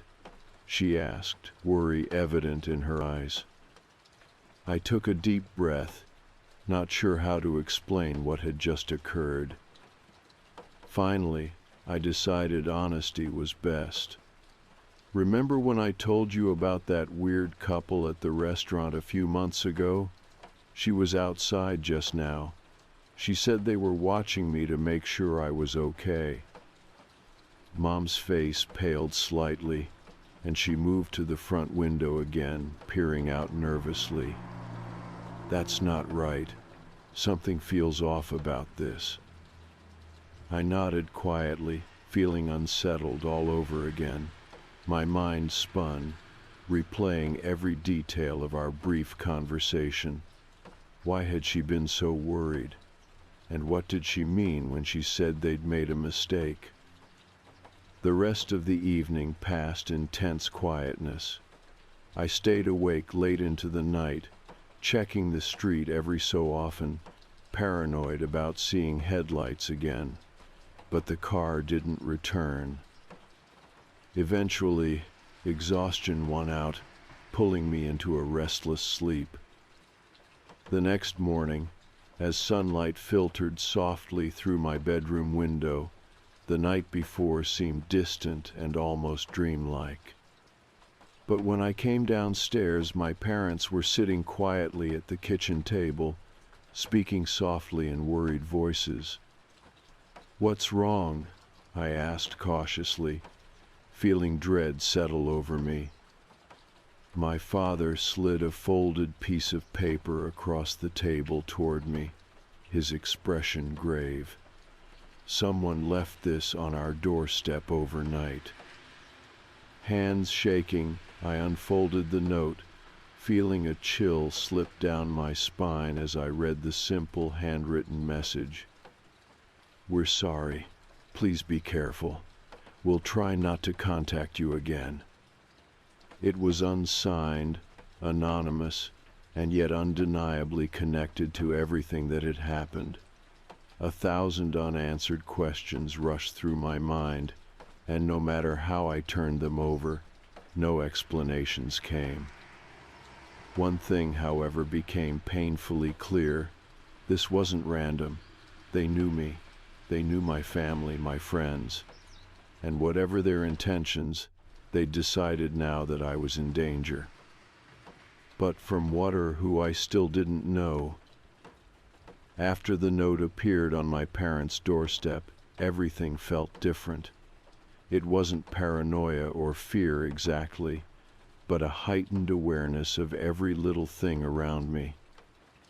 Every unfamiliar car passing slowly down our street, every stranger walking too close behind me at the grocery store, everything suddenly mattered. I felt exposed, vulnerable, constantly watched.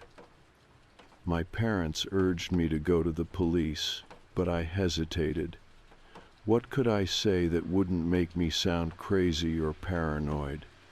There hadn't been threats or violence, just unsettling encounters and vague warnings.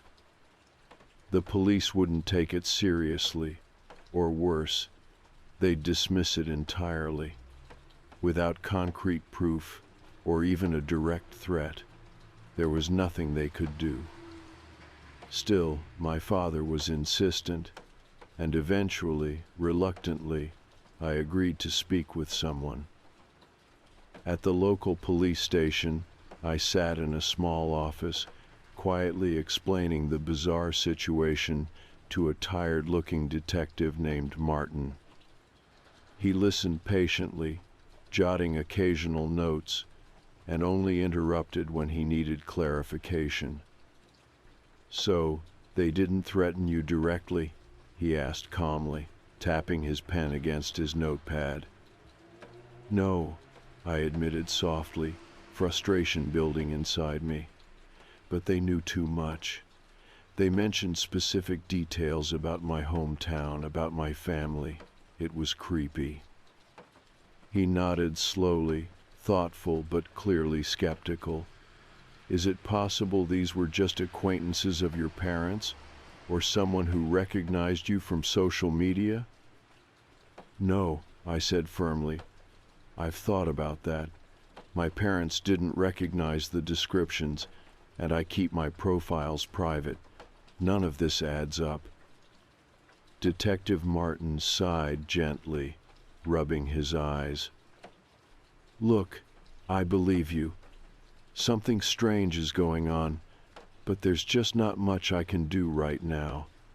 Keep an eye out, document anything suspicious. If anything more direct happens, let me know." Feeling defeated, I left the station and returned to my parents' house, unsure what to do next. I couldn't shake the feeling that I'd stumbled into something bigger than myself, something hidden and troubling, something I was never supposed to know about. Days turned into weeks, and eventually, life had to return to some form of normal. Sophie and I finally met up again, both of us eager to put the strangeness behind us. Sitting across from her in our favorite coffee shop, we carefully avoided mentioning what had happened at the restaurant, focusing instead on small, safe conversations. Yet beneath every laugh, every smile, there was tension we both pretended not to notice. Eventually, Sophie set down her coffee, her voice quiet but firm. "We can't keep pretending it didn't happen," she finally said, looking me directly in the eyes. "Have you heard anything else?" "No," I admitted, relief flooding me that she had finally spoken up. "But someone left a note at my parents' place a few weeks ago. Just said they were sorry, told me to be careful." Sophie's face went pale, her expression troubled. "Sam, that's serious. Why didn't you tell me sooner?" "I don't know," I sighed. "I guess I thought if I didn't talk about it, it would just go away." She shook her head gently, leaning in closer. "You can't just ignore stuff like that. Whoever they weren't random. They knew things nobody should know." "I went to the police," I told her quietly. "They couldn't do much without direct threats." Sophie exhaled slowly, clearly frustrated. "Maybe it's time to find out for ourselves. If nobody else is going to help us, maybe we need to look into it on our own. At first, the idea terrified Mabute deep down. I knew she was right. We had to do something. Over the following weeks, we began carefully piecing together everything we could. We made notes, retraced our steps, and even revisited the restaurant. But no matter how carefully we searched, we found nothing. No leads, no clues, no couple waiting to explain themselves. It was as though they had vanished entirely, leaving only confusion behind. Then, one evening, Sophie called me, her voice trembling with nervous excitement. "I found something," she said quickly. "You need to see this. Come over." I arrived at her apartment half an hour later, and she led me immediately to her computer. On the screen was a local news article from Hillside, dated nearly 20 years ago. The headline read clearly, "Local couple missing. Police find no clues." My heart sped up as I skimmed the article. It told the story of a husband and wife, Stephen and Marie Caldwell, who vanished suddenly one night, leaving behind their young daughter. There had been no signs of foul play, no explanations, and eventually the investigation stalled completely. "They were from Hillside," Sophie explained nervously. "But look at the photo." My breath caught as my eyes focused on the grainy picture of the couple smiling warmly at the camera. Even with the poor image quality, the resemblance was unmistakable. "It's them," I whispered softly. "The couple from the restaurant." "But that doesn't make sense," Sophie said quietly, shaking her head in confusion. "This was years ago." "Maybe they're family?" I suggested cautiously. "Maybe relatives?" She shook her head slowly, glancing nervously toward me. "No, Sam. Look closer. It's definitely them." A chill settled over the room, reality slipping slightly as we both struggled to understand what this meant. The couple we'd encountered had known so much because they'd once lived here, in our town, but they'd vanished 2 decades ago without a trace. "So who were the people we talked to?" I asked quietly, my voice shaking.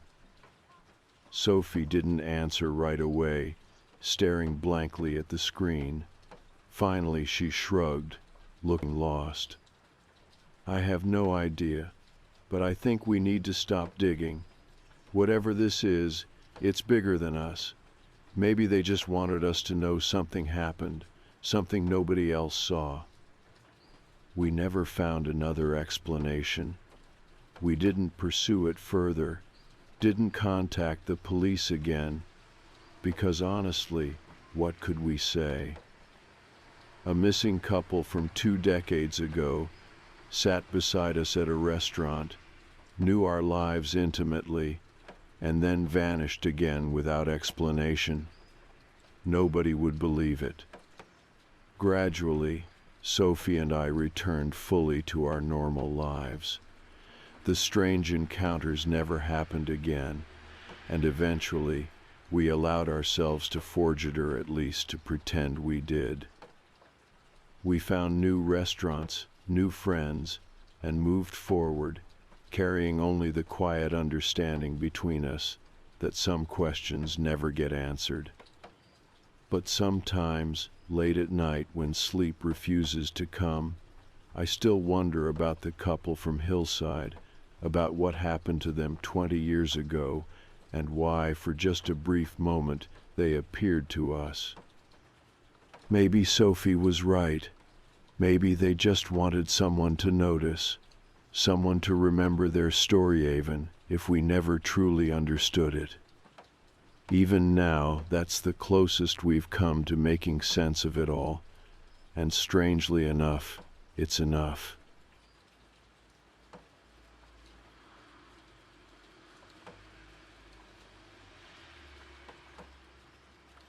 I slid into the driver's seat, tossing my bag onto the passenger side. The night was quiet, the parking lot nearly empty except for a few cars scattered under the dim glow of overhead lamps. I had stayed late at work, finishing up a project, and now all I wanted was to get home. I turned the key in the ignition, the dashboard lights flickering to life. The familiar hum of the engine settled into the silence. Then, just as I reached for my seatbelt, a sharp, rhythmic beeping filled the car. I froze. The sound was faint but distinct, an electronic chime that pulsed at regular intervals. I glanced around, trying to pinpoint where it was coming from. My phone buzzed in my lap, lighting up with a notification. Unknown AirTag detected. This item has been moving with you. A creeping unease settled in my stomach. I didn't own an AirTag. I tapped the notification, my pulse quickening. The screen showed a mappa-dotted line trailing behind my current location, marking the route I had taken from work. The warning at the bottom was clear. The owner of this AirTag can see your location. I swallowed hard. Maybe it was a mistake. Maybe someone else's AirTag had been picked up nearby, and my phone was just registering it incorrectly. The beeping continued. I twisted in my seat, searching the dashboard, the cup holders, the cracks between the seats. I reached under the passenger side, my fingers brushing against the carpet, feeling for anything unfamiliar. Nothing. The sound wasn't coming from inside. I exhaled slowly, trying to steady myself. If it wasn't in the car, that meant it had to be somewhere on the outside. I turned off the engine and stepped out, the night air cool against my skin. The parking lot felt different now, the emptiness stretching wider, the shadows darker than before. I crouched down beside my car, checking the wheel wells, running my hand along the edges of the undercarriage. I felt nothing but cold metal and dirt. The beeping stopped. I stood up too fast, my vision momentarily blurring. My phone screen refreshed, the notification still there but now silent. Whatever it was, whoever placed it, they knew I was looking. I turned slowly, scanning the lot. The few cars left sat motionless, their windows dark, no movement, no sign of anyone lingering nearby, but that didn't mean I was alone. I swallowed back the rising anxiety and forced myself to move. I got back into the car, locked the doors, and drove out of the lot faster than I meant to. The silence felt heavier now. The roads were mostly empty this late at night, just the occasional pair of headlights flickering in the rearview mirror before turning off onto another street. I kept glancing at my phone, waiting for the notification to disappear, for the tracking to stop. It didn't. The AirTag was still following me. I turned onto my street, my heart beat a steady thud in my ears. The map on my phone showed my location in real time, the small dot moving steadily toward my apartment. If someone had placed this on my car, they knew exactly where I lived. I parked in my usual spot and sat there for a moment, fingers gripping the wheel. My chest felt tight. I didn't want to get out. I checked the mirror again. The street was empty, but that didn't mean I wasn't being watched. I grabbed my bag and stepped out, keeping my keys between my fingers just in case. My apartment was on the second floor, and I took the stairs 2 at a time, heart racing with each step. Once inside, I locked the door, bolted it, and leaned against the wall, exhaling shakily. I didn't feel any safer. I sat on the couch and reopened the tracking notification, scrolling through the details. There was an option to make the AirTag play a sound, a way to locate it if it was still nearby. I hesitated, then tapped the button. Nothing. The chime had stopped. Either the AirTag had been removed, or whoever placed it had disabled it. I stared at my phone, my hands clammy. I didn't know which was worse. I barely slept. Every sound outside made me jolt awake. I kept my phone beside me on the nightstand, checking the tracking notification every time my eyes opened. At some point, exhaustion won, dragging me into an uneasy sleep. Morning came too quickly. The sun filtering through the blinds did nothing to shake the feeling in my chest. I sat up, rubbing my face, and checked my phone first thing. The notification was still there. The AirTag was still tracking me. I needed to find it. I grabbed my jacket and went downstairs, the early morning quiet wrapping around the complex. My car sat in its usual spot, looking normal, unbothered. I crouched beside it, running my hands along the edges of the frame again, feeling for anything that didn't belong. The metal was smooth, the tires intact. Then I checked under the bumper, and I found it. A small white disc, barely the size of a quarter, taped securely to the underside. It had been pressed against the frame, hidden in a spot I never would have thought to check. I ripped it off, my fingers tingling with adrenaline. This wasn't a mistake. This wasn't someone's lost tracker. Someone had put this here, on my car. I turned the AirTag over in my palm, my breath shallow. If I threw it away, the person tracking me would know. If I destroyed it, I wouldn't be able to find out who it belonged to. I swallowed hard, my mind racing. I needed to check the tracking history. I got back inside and set the AirTag on the table, staring at it like it might move on its own. My phone buzzed again, a new notification popping up. This AirTag has been moving with you for several days. Days. Not just last night. Not just this week. Someone had been tracking me for a while. I pulled up the location history, the map loaded, my usual routes appearing: work, the grocery store, my gym. But there was another location marked. A place I had never been to. A house. I zoomed in, my chest tightening. The street was unfamiliar, but the house was pinned multiple times, like someone had been returning there often. Whoever placed this had been tracking me from that location, and I needed to find out who it was. I drove toward the location pinned on the map, my hands gripping the wheel tighter than I realized. Every rational part of me screamed that this was a terrible idea. I should have gone to the police, should have reported the AirTag and let them handle it. But I needed to see for myself. The person who had been tracking me had left a trail. I wasn't going to let them stay in shadows. The route took me out of the city, past the quiet suburban neighborhoods and into an area where the houses were spaced farther apart.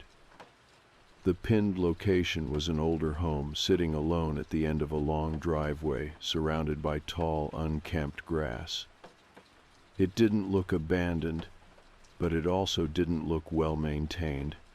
The paint was faded, the windows covered with thick curtains. A car sat in the driveway, an old sedan with dust coating the windshield. I parked down the street and turned off my engine, my heart pounding. I didn't have a plan. I just needed to see who lived here. I stayed in my car for a while, watching. No movement inside, no sign of anyone looking out. The longer I sat there, the heavier the silence felt. I took a deep breath and stepped out. The crunch of gravel under my feet sounded too loud. I walked toward the house, my skin prickling with unease. Then my phone buzzed. I pulled it out and felt a cold wave of dread crash over me. Unknown AirTag detected. This item has been moving with you. I stared at the screen. The AirTag notification had disappeared when I took the device off my car. It should have been gone. But now it was back. A new one. I turned, scanning the street, the trees, the empty windows of the nearby houses. I couldn't shake the feeling that someone was watching me. I swallowed hard and kept walking. I reached the porch, my stomach a tight knot of nerves. I knocked once, then again. No answer. I knocked harder. A shadow moved behind the curtain. I took a step back. The door creaked open. A man stood there. He was older, maybe mid-50s, with deep-set eyes and a thin frame. His expression was unreadable, but something about the way he looked at me sent every alarm in my body blaring. "Can I help you?" His voice was calm, too calm. I swallowed, gripping my phone tighter. I think someone put a tracker on my car. His gaze didn't change. That's unfortunate. I hesitated. The tracking history led me here. Silence. For a moment, I thought he was going to deny it, act confused. Instead, he just stared at me. Then he smiled. "You're more persistent than the others." My stomach dropped. I took a slow step backward. "What do you mean?" He didn't answer. Instead, he turned and walked deeper into the house, leaving the door open behind him. I should have left. Every instinct screamed at me to turn and run. But I stepped inside. The air was stale, thick with the scent of dust and something metallic. The curtains kept the room dim, but even in the low light, I could see that the place was too empty. No decorations, no furniture aside from a single chair and a small table in the living room. And a laptop. Sitting open. A map displayed on the screen. My house was pinned. The room tilted around me. I turned back toward the man, my hands clammy. "Why are you tracking me?" He shut the door. My pulse spiked. "Not just you," he said. "Lots of people." A choked breath escaped my throat. There were other pins on the map, more locations scattered across the city. Dozens of them. I forced my voice to stay steady. "Who are they?" He tilted his head, watching me the way someone might watch an insect crawling up a wall. "People like you.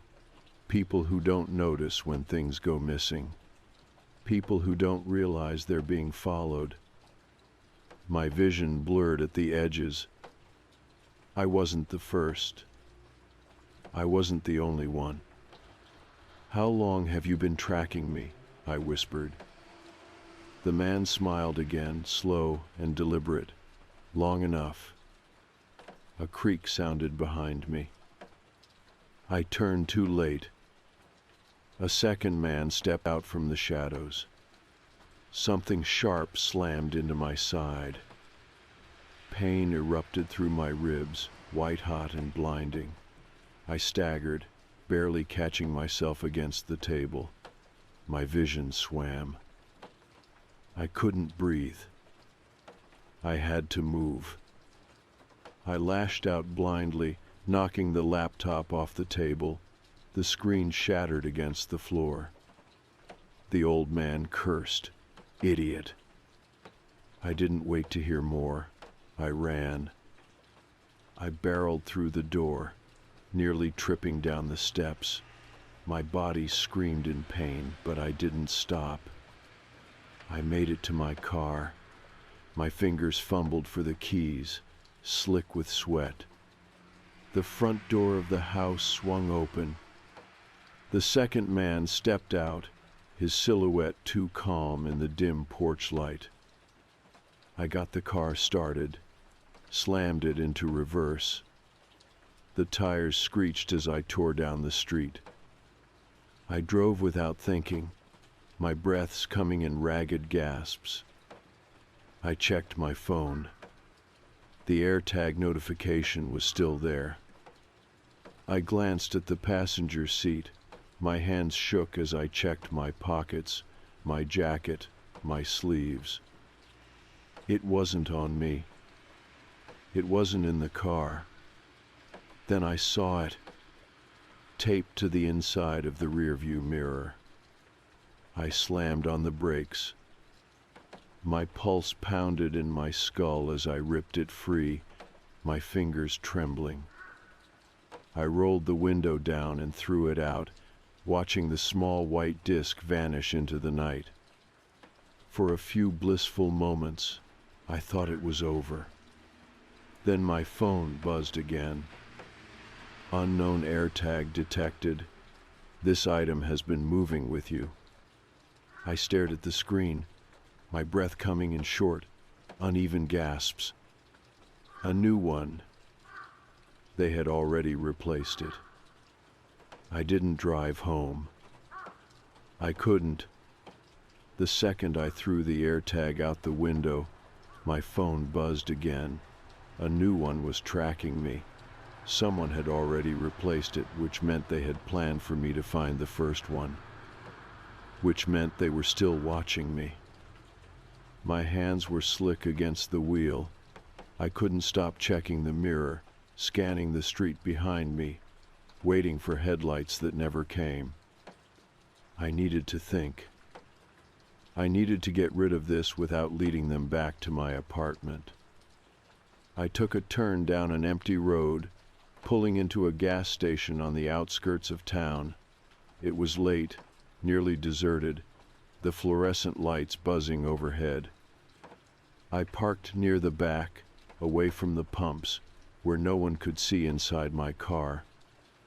I got out slowly, keeping my head low, my heart pounding against my ribs. I had to find it. The first AirTag had been under my car. The second was taped to the inside of my mirror. They were changing their methods, making sure I wouldn't find it too easily. Where would they hide the third? I ran my hands along the bottom of the driver's seat, checked the glove compartment, the cup holders, the space between the console and the passenger side. Nothing.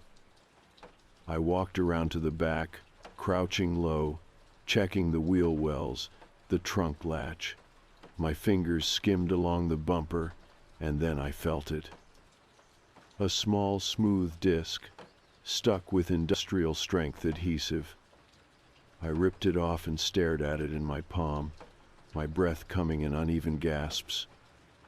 This one was different. The first two had been clean, brand new. This one was scratched, dirty, used, like it had been tracking someone else before me. My fingers clenched around it. I wasn't taking any chances. I grabbed my keys, popped open the gas cap, and threw the AirTag inside. It clattered against the metal, landing somewhere inside the tank. I had no idea if that would destroy it, but it was the best I could do. I closed the cap, wiped my hands against my jeans, and got back in the car. I pulled up my phone, waiting, holding my breath. The tracking notification was still there. My stomach twisted. Had I missed another one? Then something worse happened. The tracking map changed. The AirTag's location wasn't moving with me anymore. It was somewhere else. Somewhere close. I turned my head slowly, looking through the windshield. Across the lot, parked under a broken streetlight, was an old white sedan. The AirTag location was inside that car, and there was someone sitting in the driver's seat. They were facing me, watching. A shadowed figure, unmoving. My breath caught in my throat. They weren't just tracking me. They had been following me. And now they knew I knew. I didn't think. I threw the car in reverse, tires screeching against the pavement as I peeled out of the gas station. The sedan didn't move. Not at first. Then, as I reached the end of the road, I saw the glow of headlights in my mirror. They were following me.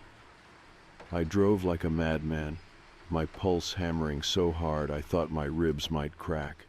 Every turn I took, the sedan matched, not rushing, not trying to get ahead of me, just following.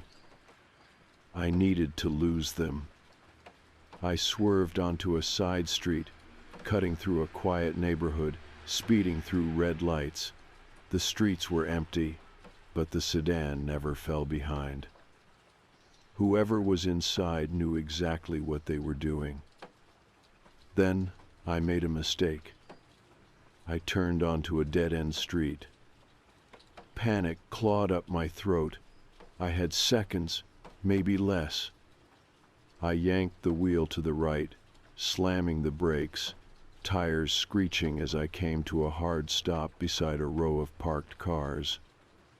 I shut off the engine, killed the lights, and ducked low, trying to make myself invisible. My heart slammed against my ribs as I watched the sedan's headlights glow brighter. It slowed down, creeping, rolling past me. I held my breath, willing myself not to move. Through the side mirror, I saw the silhouette of a person behind the wheel. I couldn't make out their face, but I could see their head turning. They were looking for me. The sedan drifted forward.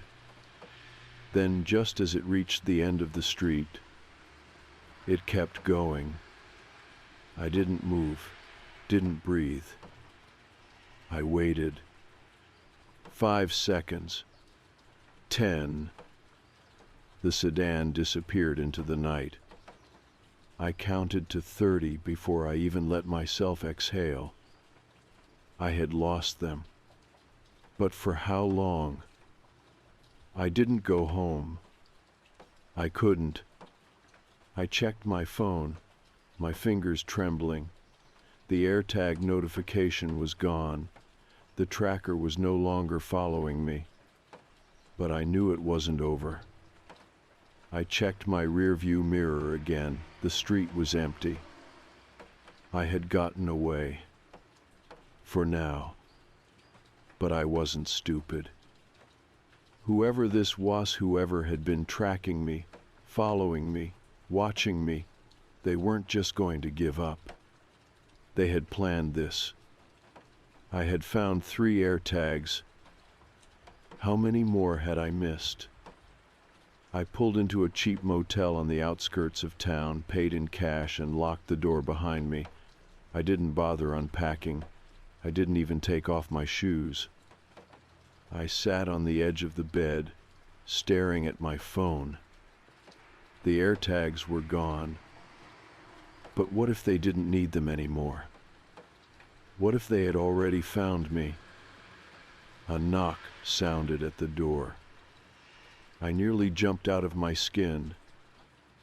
I moved slowly, my pulse hammering in my ears. Another knock, louder this time. I swallowed, forcing my voice to stay calm. Who is it? Silence. Then, a piece of paper slid under the door. I hesitated, then leaned down and picked it up. No writing, no threats, just an address, one I didn't recognize. I checked my phone, typed the address into the map. A house, in the middle of nowhere. A house that had no listed owner. And a house that, until now, I had never known existed. But they had wanted me to find it. And for some reason, I had the sinking feeling that I had been there before. I sat on the edge of the motel bed, gripping the piece of paper like it might dissolve in my hands. The address stared back at me. No explanation, no message, just a location that someone had slipped under my door in the dead of night. This wasn't random. This was planned.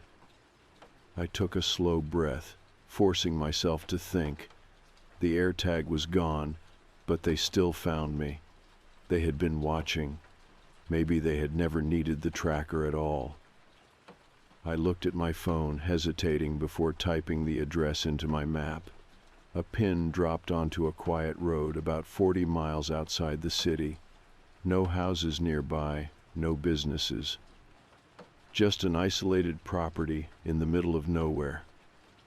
A house that didn't officially exist. I had two choices.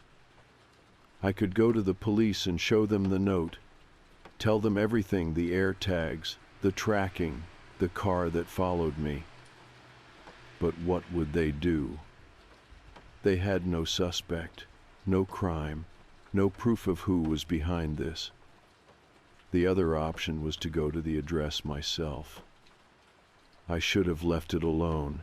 Any rational person would have. But I couldn't. I needed to know why they were doing this to me. I needed to see for myself. The drive was quiet. The early morning fog clung to the road, wrapping around the trees like something alive. As I got closer to the location, the houses became fewer and fewer until there were none at all. The road narrowed, cracked and uneven, like it hadn't been maintained in years. My fingers tightened on the wheel. I didn't know what I expected to find. A cabin, an abandoned property, a place someone had set up as a hideout. The GPS told me to turn right. I did. A dirt path stretched ahead, leading toward a house in the distance. It wasn't abandoned. It was lived in. The windows were dark, but a car sat in the driveway. The front porch light was off, but the door wasn't boarded up or broken. This wasn't some forgotten place. Someone lived here, and they had wanted me to come. I parked on the side of the road, heart pounding. My hands were damp against the steering wheel. I could leave. I could turn around, pretend I never saw the note, and drive back to the city. But I had already come this far. I got out, moving carefully, keeping my footsteps quiet. The morning air was cold, heavy with moisture. Every sound felt too sharp, the crunch of gravel beneath my shoes, the distant rustling of wind through the trees. As I approached the front porch, something in my gut twisted. The house felt wrong. Not run down, not dangerous. Just off. I knocked once. Nothing. I knocked again, louder this time. Still nothing. I exhaled, pressing my lips together. I had to know. I reached for the door handle, hesitating for a fraction of a second before twisting it. It wasn't locked. The door creaked open an inch, then two. I stepped inside. The house smelled clean. Not like dust or decay, not like mold or mildew. Like it was just cleaned. The living room was sparse bare walls, a simple couch, a coffee table with nothing on it, no personal decorations, no signs of life. Yet it didn't feel abandoned. It felt staged, like someone had set it up just enough to make it look like someone lived here, but no one actually did. I took a cautious step forward. That was when I heard it. A quiet click. I froze. The sound had come from behind me.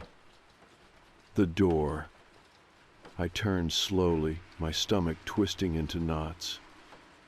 The door was shut, but I hadn't shut it. A wave of cold fear rolled through me. Someone had just locked me inside. I forced myself to move, my mind racing through my options. There had to be a back door, a window I could climb out of. I took another step forward, trying to steady my breathing. Then I saw it. A desk in the corner of the room, and on it, my name. It was printed on documents, neatly stacked. My personal information, my bank details, old addresses from years ago, a detailed log of my movements. They had been tracking me for a long time. Not just this week. Not just since the AirTags. Long before that, my chest tightened, my mouth went dry. I stepped closer, my fingers shaking as I flipped through the papers. And then, the last page stopped me cold.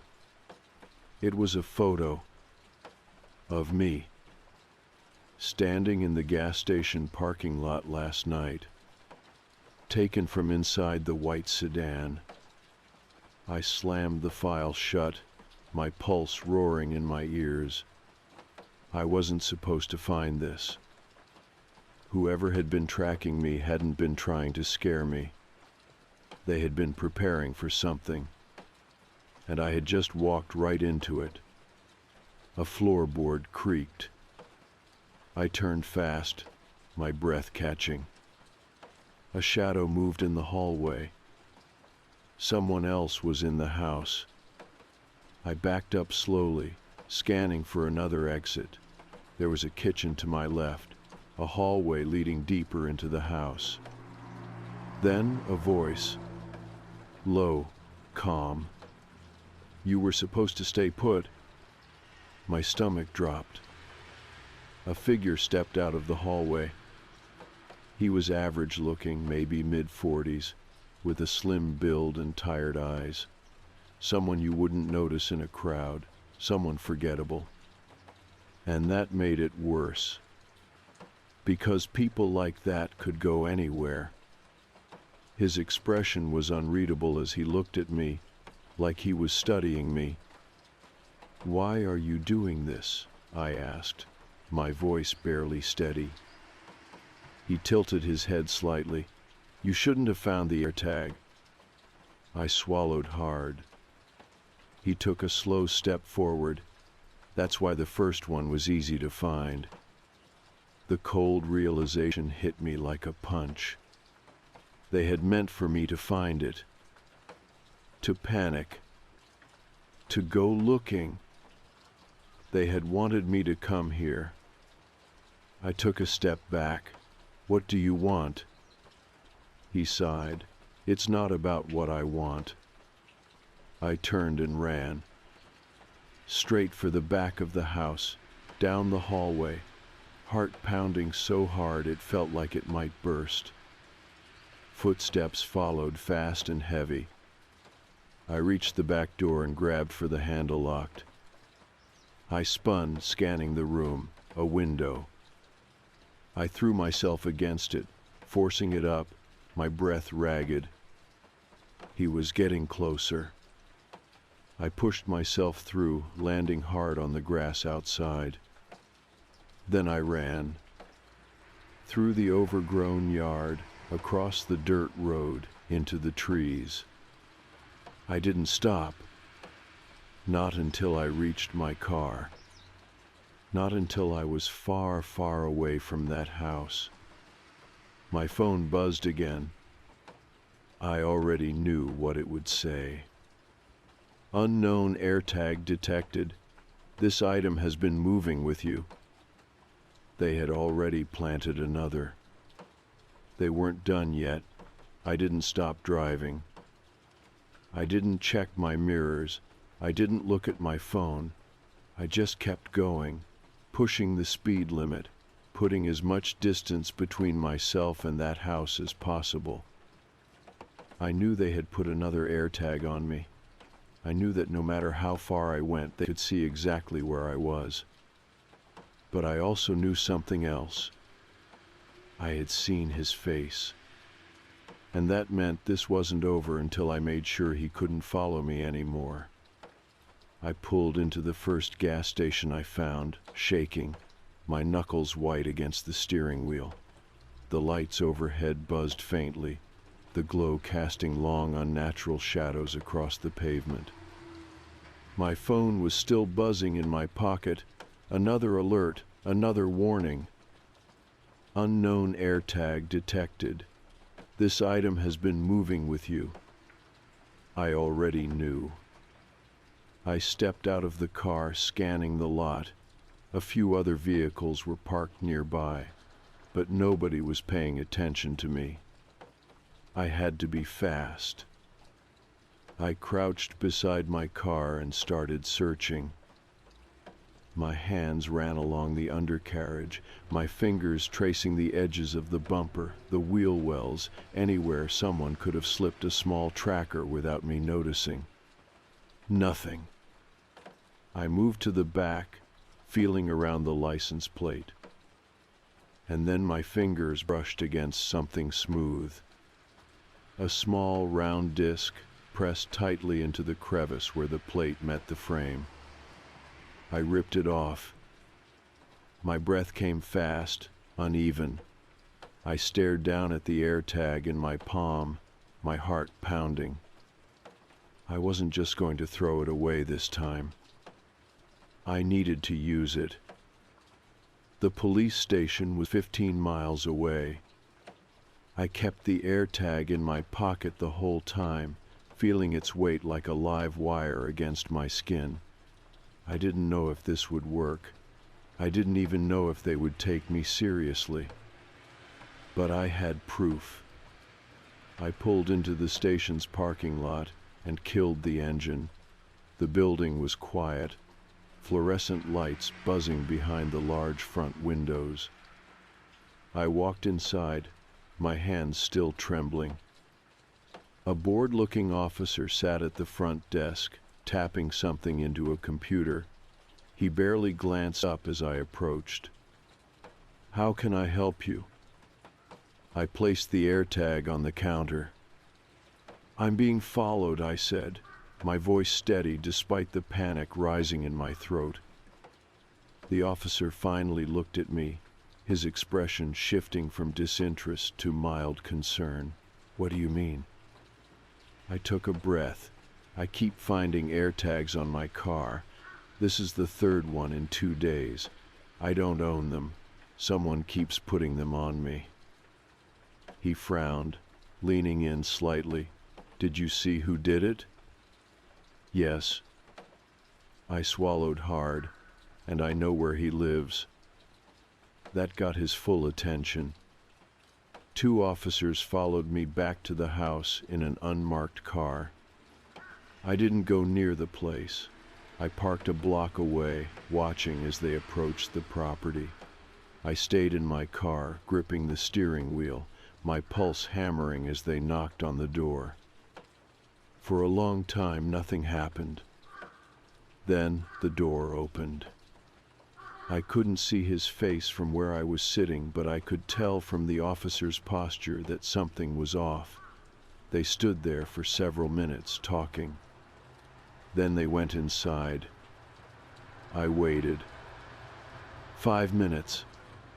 10. 15. Then one of the officers stepped back outside and waved me over. I hesitated. Then I got out of the car and walked toward them. The officer's face was unreadable.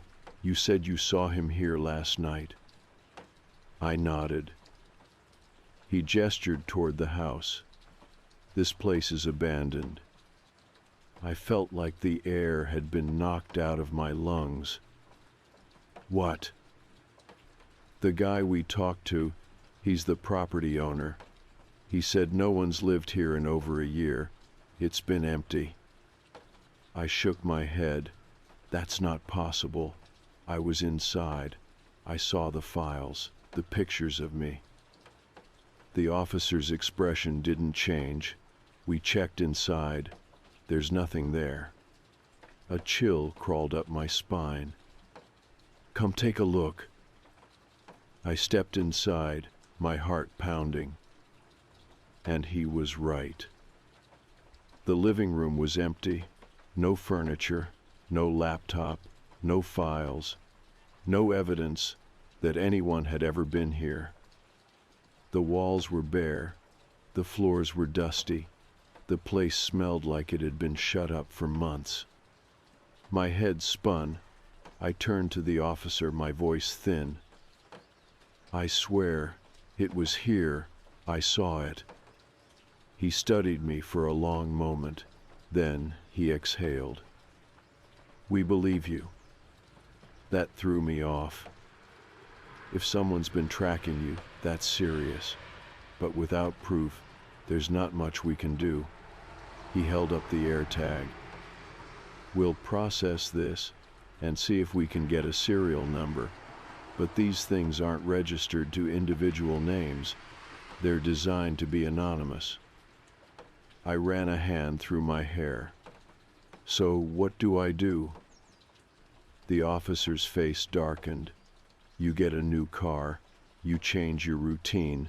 You start paying attention to everyone around you." I swallowed. "And if they come back?" The officer's gaze was steady. "Then you call us." I never heard from the police again. I don't know what they found, or if they found anything at all. I got rid of my car, traded it in for something new. I changed my route to work. I switched up my schedule. For a while, I felt safe again, but it didn't last. A month later, I was walking to my apartment when my phone buzzed. I pulled it out, expecting a message. Instead, I saw a familiar notification. "Unknown AirTag detected. This item has been moving with you." My stomach dropped. I stopped in my tracks, my breath coming in sharp gasps. I forced myself to move, to check my surroundings.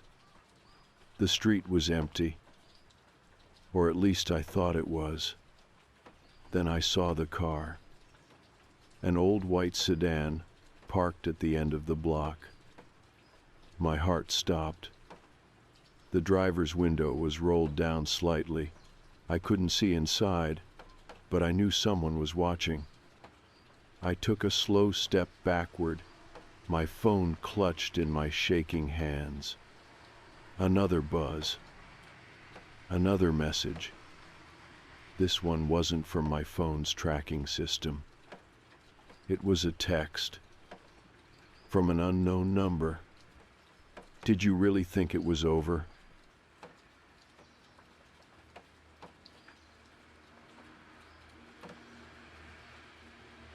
I woke up to a noise. It wasn't loud, just a soft creak, like the sound my bedroom door makes when I don't shut it all the way. My eyes opened before my brain caught up. My room still dark, except for the faint glow from the streetlights outside. For a second, I thought I had imagined it, just my half-asleep brain twisting sounds like it always does. But then I heard it again.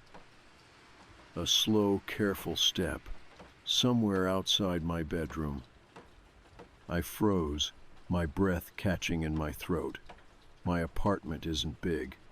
There's only the bedroom, the bathroom, the kitchen, and the tiny living room.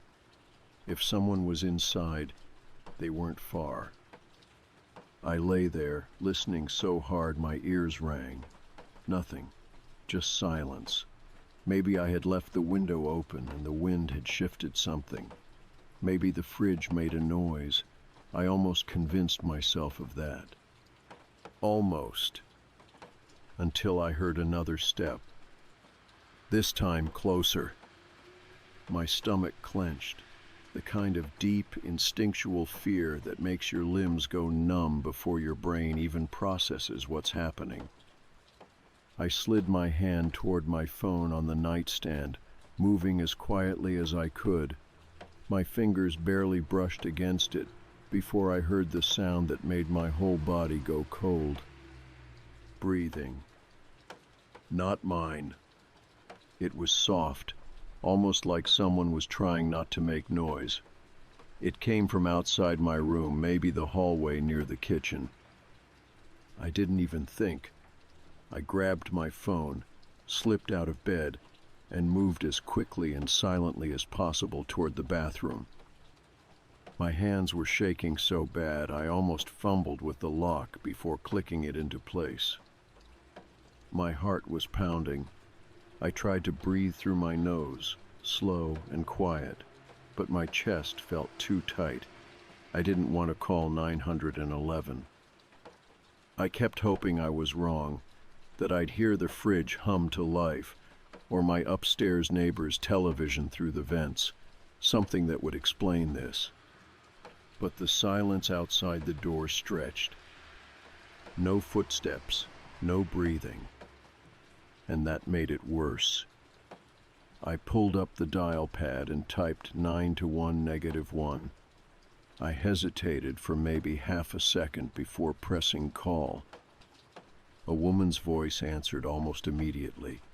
911, what's your emergency?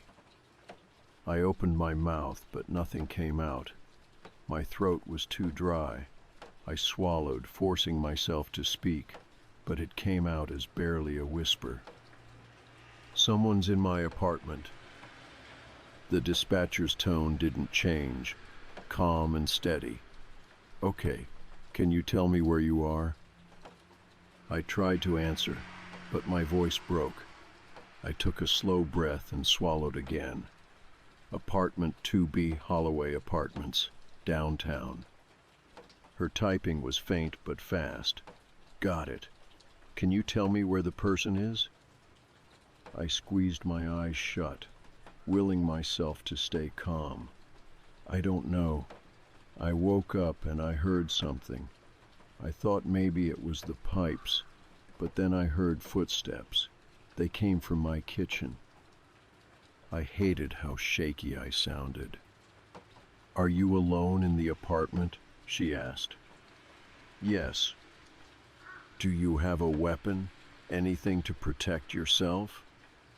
I looked around the tiny bathroom, at the toothbrush holder, the shampoo bottles, the towel rack. The only thing I could use as a weapon was my hairspray, maybe blind them for half a second if it came to that. No, I whispered. I locked myself in the bathroom. You're doing great, the dispatcher said. Her voice was steady, like this was just another normal call for her. It made me feel a little better, like she had handled things like this before. I've already sent officers your way, okay? I just need you to stay quiet and keep the line open. Can you do that for me? I nodded before realizing she couldn't see me. Yes. I barely registered the faint sound of her talking to someone on the other end, probably sending my address to the police. I tried to focus on that. They were coming. I just had to wait. "Can you hear anything right now?" she asked. I was about to say no, but then something shifted outside the bathroom door. Not a footstep this time, just the softest sound like fabric brushing against the wall. I sucked in a breath. My whole body went rigid. "They're in my bedroom," I whispered. "Oh my God, they're in my room." The dispatcher didn't hesitate. "Do not make a sound. The police are almost there."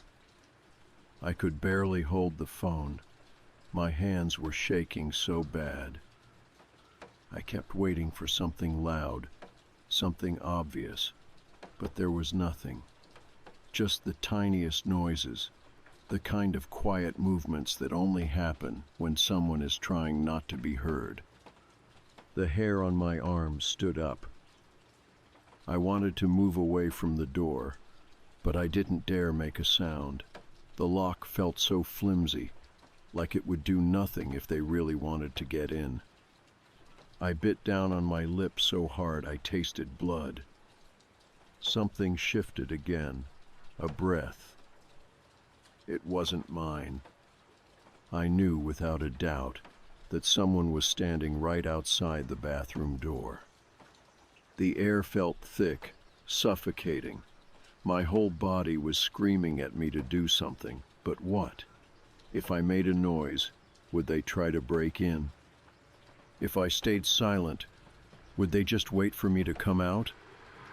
The dispatcher's voice came through the phone. "Ma'am, are you still there?"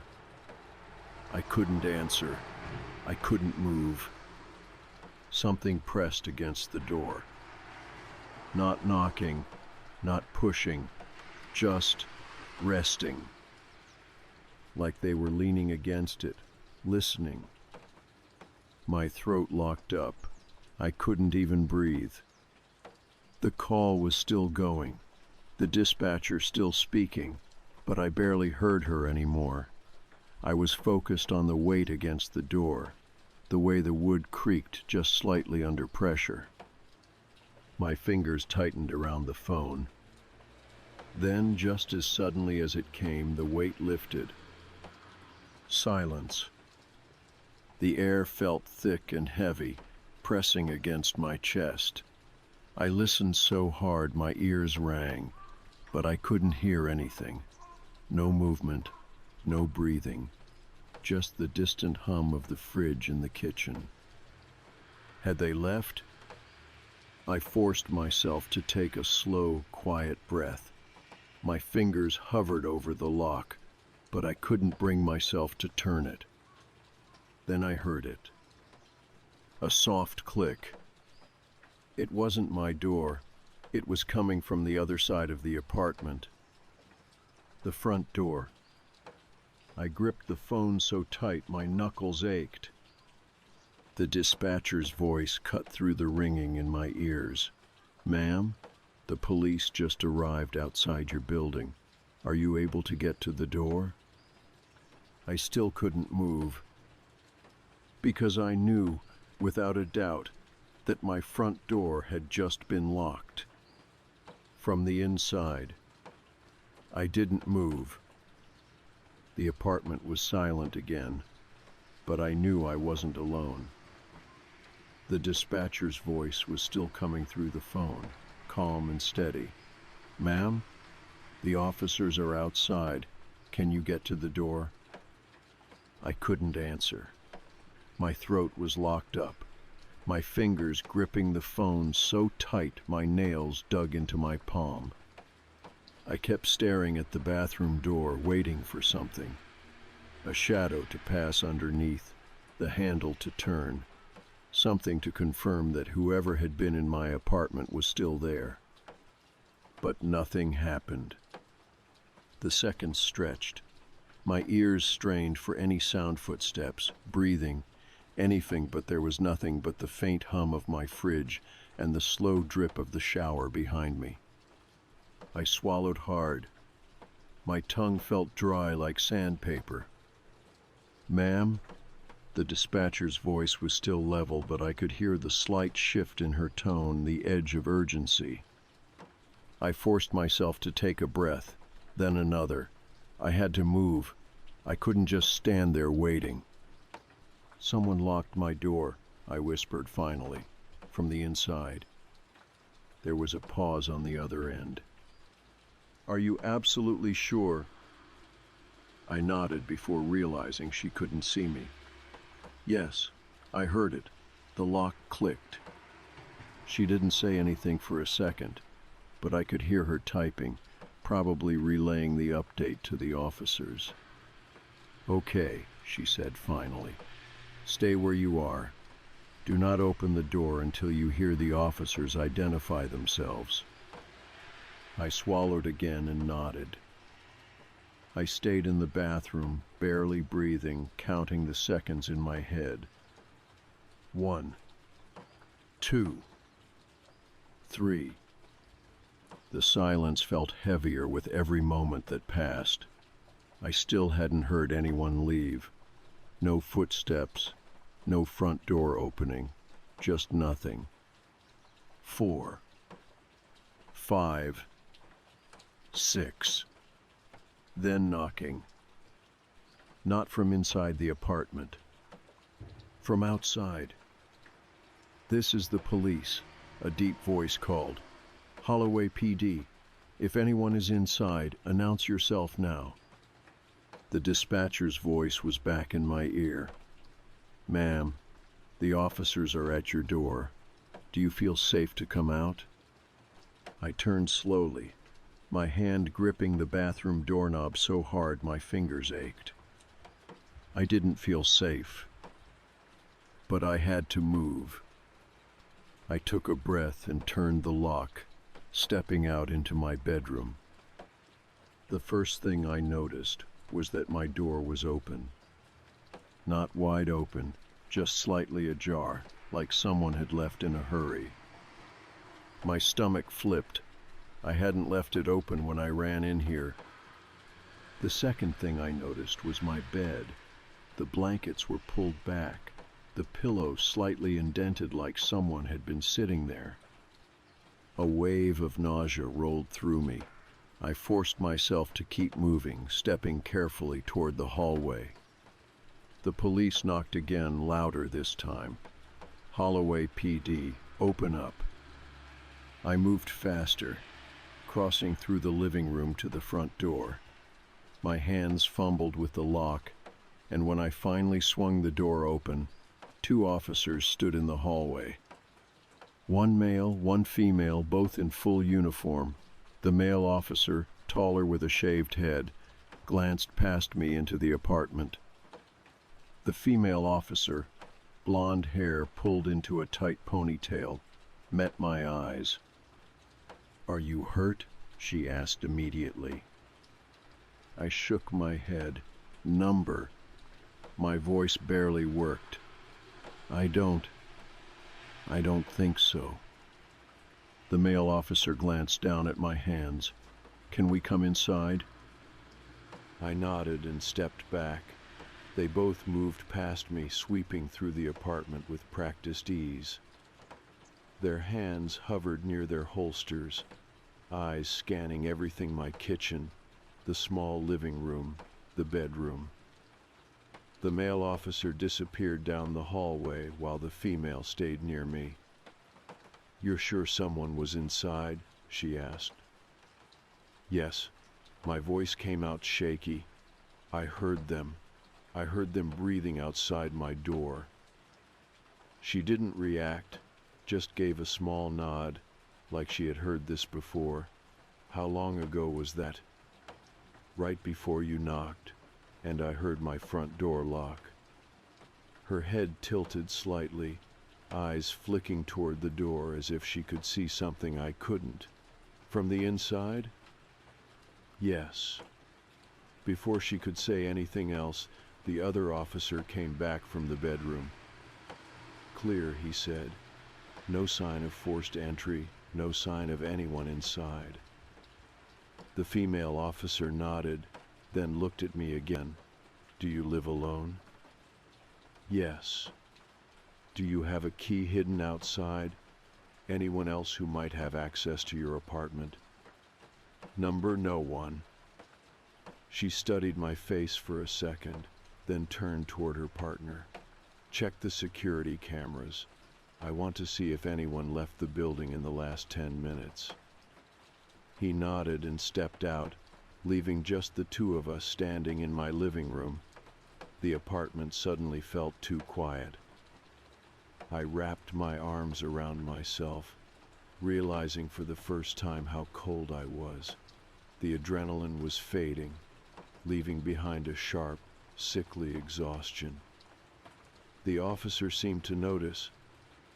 Can you walk me through everything that happened, start to finish? I took a breath, my hands still shaking. I woke up to a noise. At first I thought it was nothing, but then I heard footsteps. Someone was in my kitchen. Locked myself in the bathroom and called 911. She nodded. Did you actually see anyone? I shook my head. Number, but I heard them breathing.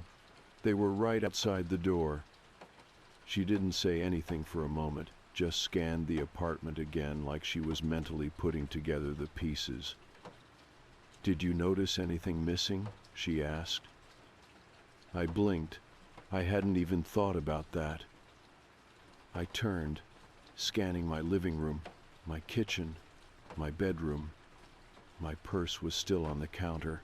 My laptop was still on the couch. My keys were in the same spot I always left them.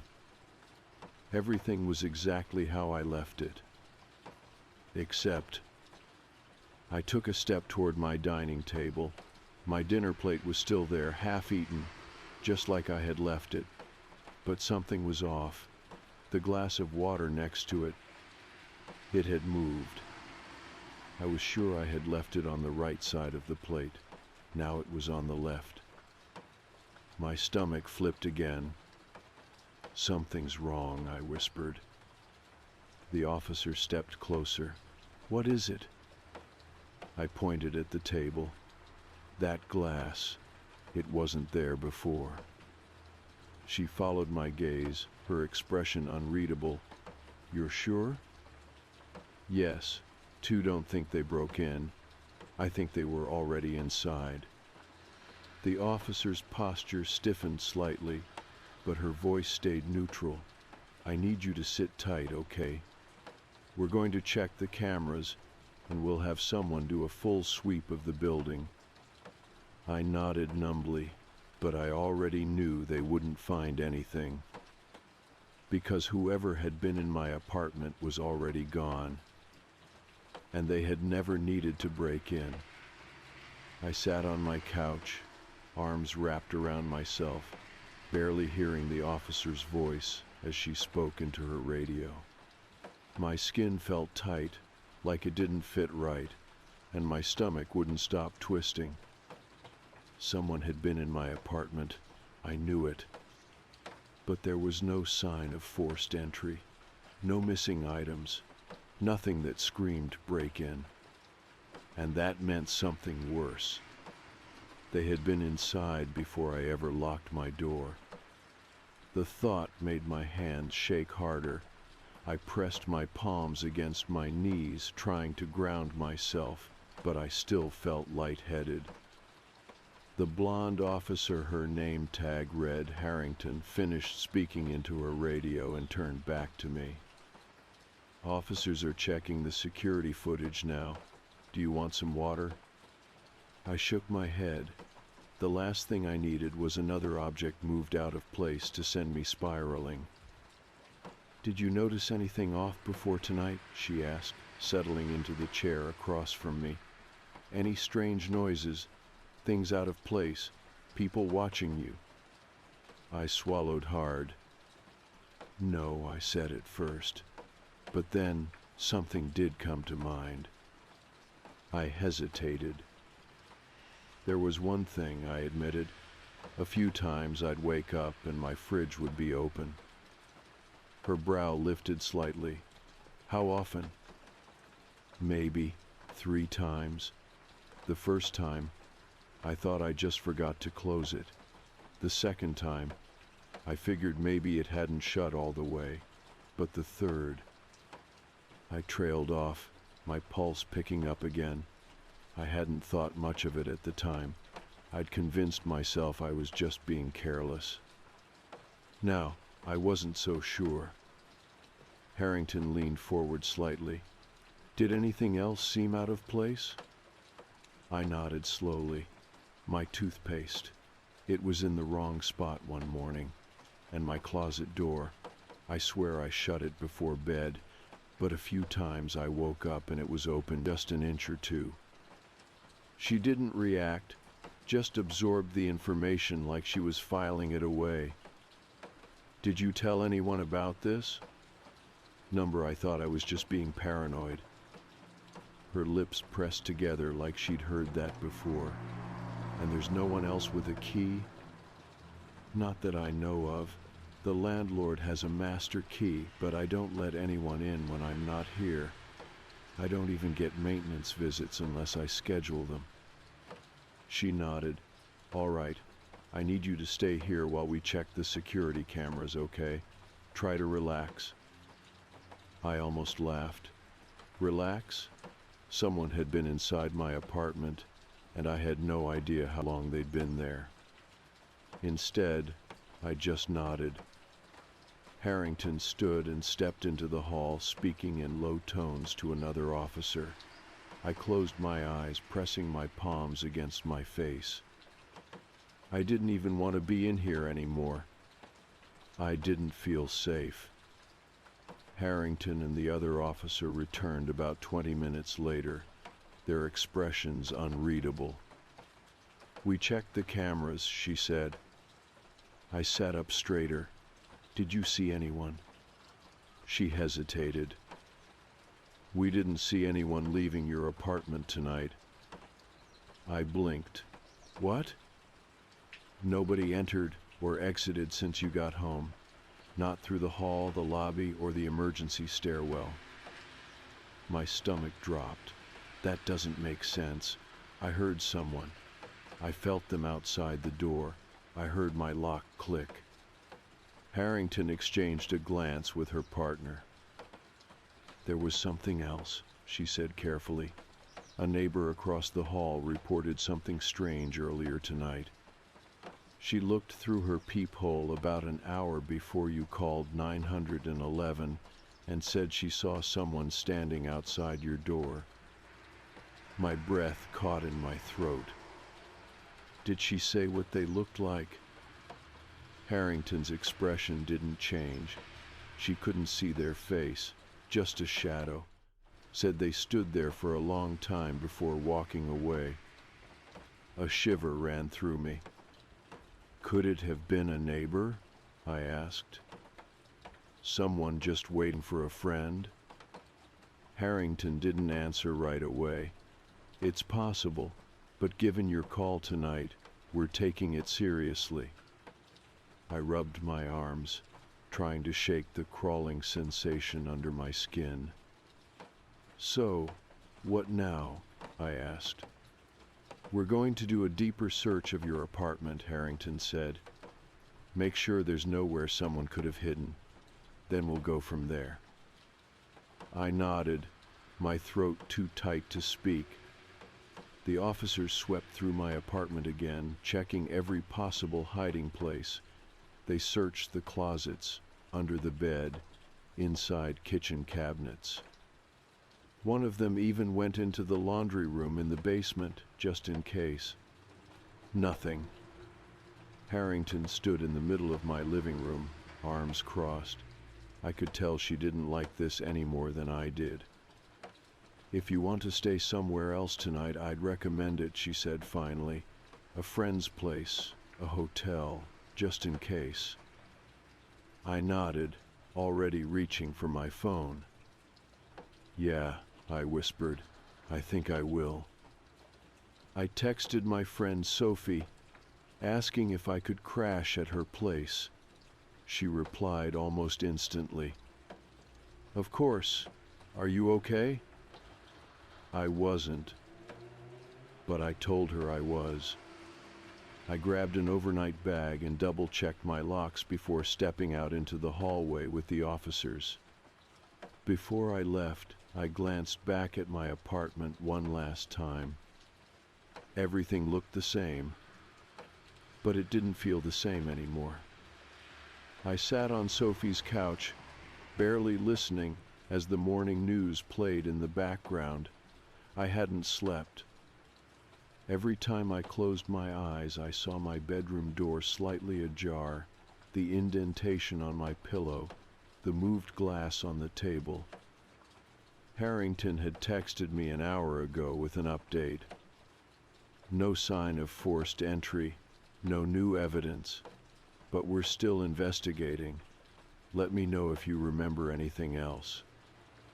I reread the text at least 10 times before setting my phone down. I knew what I heard. I knew what I felt. And I knew without a doubt that someone had been in my apartment. I just didn't know how. I took a deep breath as I stared at my phone, rereading Officer Harrington's last message. No sign of forced entry, no new evidence. But we're still investigating. Let me know if you remember anything else. I set my phone down on Sophie's coffee table, my hands still shaking slightly. She sat next to me, watching with a worried expression. You're not going back there, right? She asked.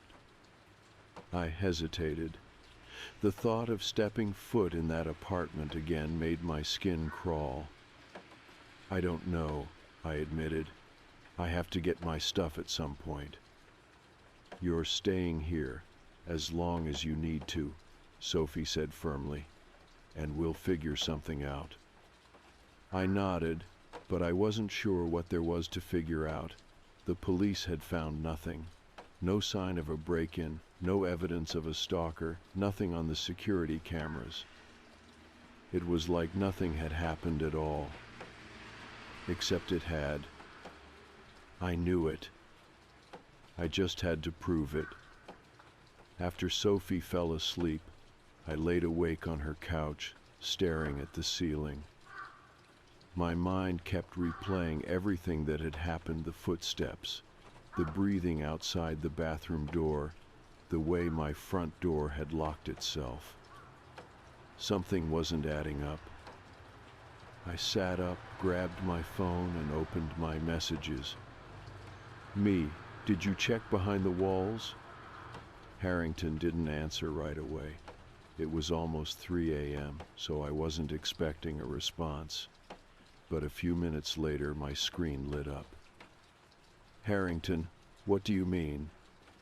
Me, is there any way someone could have been inside my apartment without using the front door? Like a crawl space or maintenance access? There was a long pause before she responded. Harrington, we didn't see anything obvious, but I'll check with the building manager. I exhaled and set my phone down.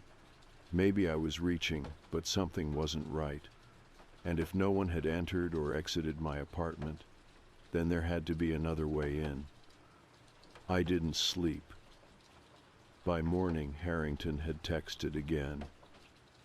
Harrington, going back to your apartment with maintenance. We'll update you soon. I waited anxiously, barely touching the coffee Sophie had made me. When my phone buzzed again an hour later, my stomach tightened. Harrington, we found something. I grabbed my jacket and was out the door before I even had time to think. Harrington met me outside the building. She looked serious, her usual professional demeanor even stiffer than before. You were right, she said. I swallowed. What did you find? She motioned for me to follow her inside. We walked down the hallway to my apartment, where 2 maintenance workers were standing near my bathroom door. The bathroom light was on, and the air smelled like dust and something stale. One of the workers had removed a section of the wall behind my sink. The space behind it was hollow. I stepped closer, peering inside. It wasn't much, just a cramped, narrow void between the walls, but it was big enough. Big enough for someone to hide. My stomach turned as I took another step closer. Something was inside. A disposable camera, a crumpled up tissue, a single hair tie. The maintenance worker gestured to the wall. There's an access panel in the utility closet down the hall. Leads right into here. If someone wanted to get in, they wouldn't need to use the front door. I felt sick. Harrington knelt down, picking up the camera carefully with gloved hands. "We're getting this processed," she said. I didn't speak. I couldn't. Because I already knew what was on it. The next few days were a blur. The police took the camera to the lab for processing. I packed a suitcase and stayed with Sophie. My apartment sat empty, but the thought of it wasn't comforting. Whoever had been there before was gone now. But for how long? 2 days later, Harrington called me. "Do you want to see the photos?" I hesitated. "Do I need to?" "It's your call." I took a slow breath. "I'll come in." The station was colder than I expected.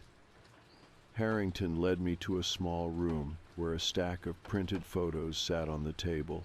She gestured for me to sit. I stared at the pictures, my hands curling into fists. She slid the first one toward me. A grainy black and white image of my bathroom. The angle was strange, as if the camera had been inside the wall. The second photo was my kitchen. The third was my bed. I clenched my jaw, trying to keep my breathing steady. Then, the last photo. It was me, asleep in my bed, my stomach twisted violently. Harrington was watching me carefully. "We don't know who took them," she said, "but given the access to your apartment, we believe someone had been living in the walls for some time." I pressed my fingers against my temples. "How long?" She hesitated. "We're not sure, but..." She reached into a folder and pulled out another paper, a lease agreement.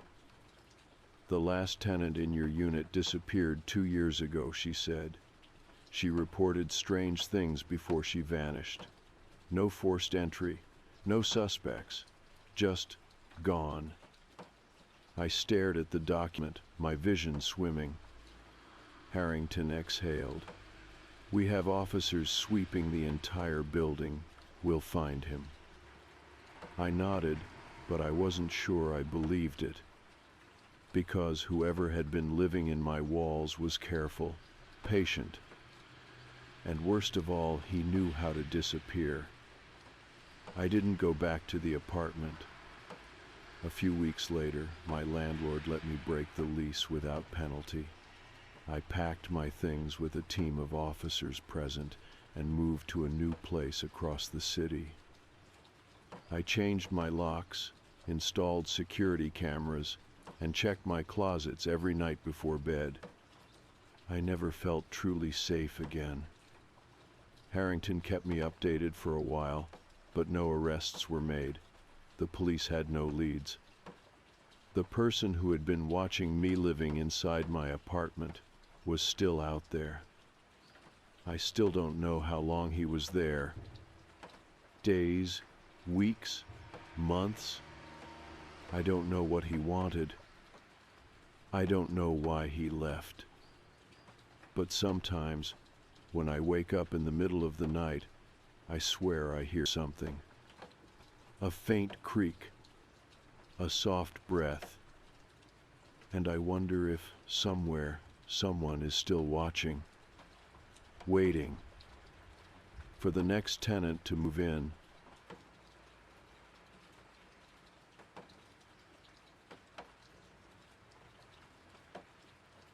I was late. It wasn't anything major, just a last-minute email from my boss that took longer than expected. Still, by the time I shut down my computer and grabbed my bag, my usual 6:15 train had already left. I sighed and made my way to the platform, pulling my coat tighter around me.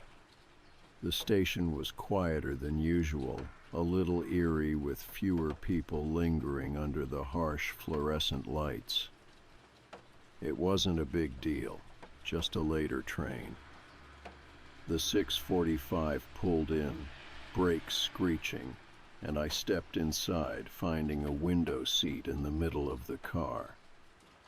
The train smelled like metal and old upholstery, and the usual flickering light overhead did nothing to help my headache. I pulled out my phone, scrolling mindlessly through emails and social media, barely paying attention to the handful of passengers around me. That was when I felt someone sit down next to me. Not across, not diagonally right next to me. I stiffened. The train was half empty, yet this person had chosen the seat directly beside mine. I turned slightly, just enough to glance at them without being obvious. A man, mid-40s maybe, with neatly combed brown hair and a clean-shaven face. He looked normal, like the kind of guy you'd see at a PTA meeting or working in an office downtown. I was about to slide my bag between us as a barrier when he spoke. "I was wondering why you weren't on the 6:15 today." The words hit me like ice water. My fingers clenched around my phone. I turned my head fully, staring at him now. His face held a polite, almost friendly smile, like we were old acquaintances catching up. I had never seen him before in my life. "Excuse me?" I said carefully. He tilted his head, like I was the one being weird. "You usually take the 6:15, but you weren't there today." A prickle of unease crawled up my spine. Most people don't even notice the other passengers on their commute, let alone memorize someone's schedule.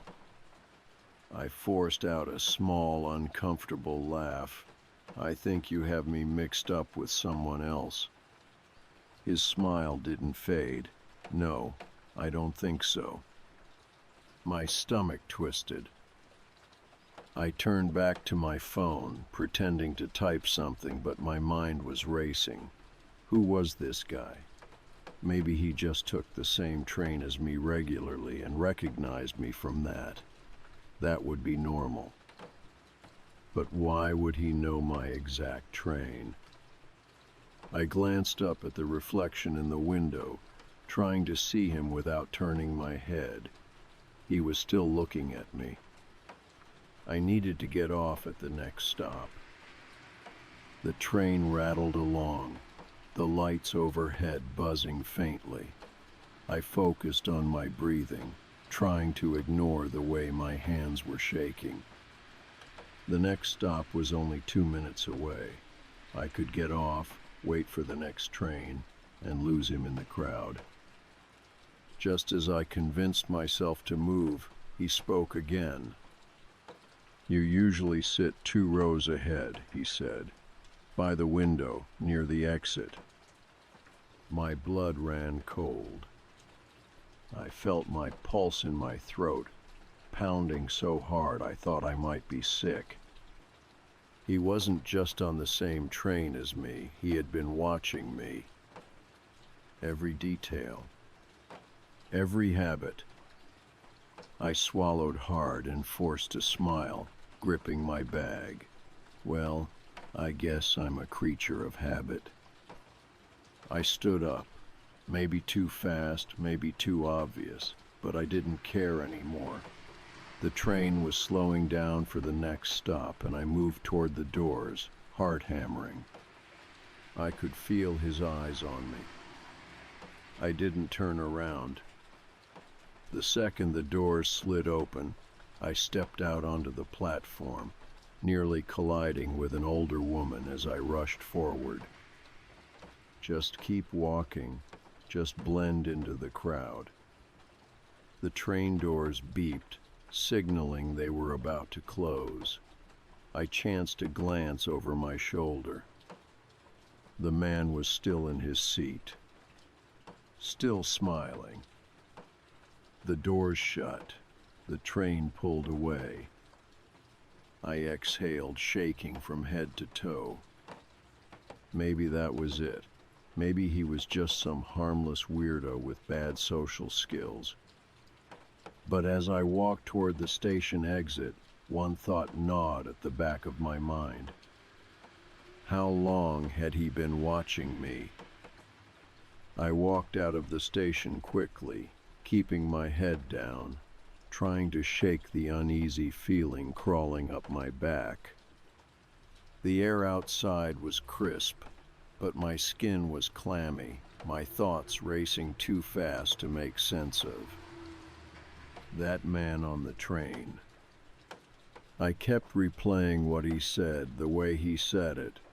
He hadn't seemed threatening, not in the obvious way. His voice was calm, casual, like we were old co-workers or distant acquaintances. But we weren't. I didn't know him. And yet, he knew me. I reached into my coat pocket, gripping my keys like a weapon as I hurried toward my apartment building. This was fine, it was nothing. Maybe I was just being paranoid. Maybe I was overthinking it. I lived in the city. People notice things sometimes. Maybe I had just gotten so used to my routine that someone else picked up on it too. That didn't explain why he knew exactly where I usually sat. I reached my apartment complex and let myself inside, locking the door behind me. I exhaled, forcing myself to loosen my grip on my keys. My hands were shaking.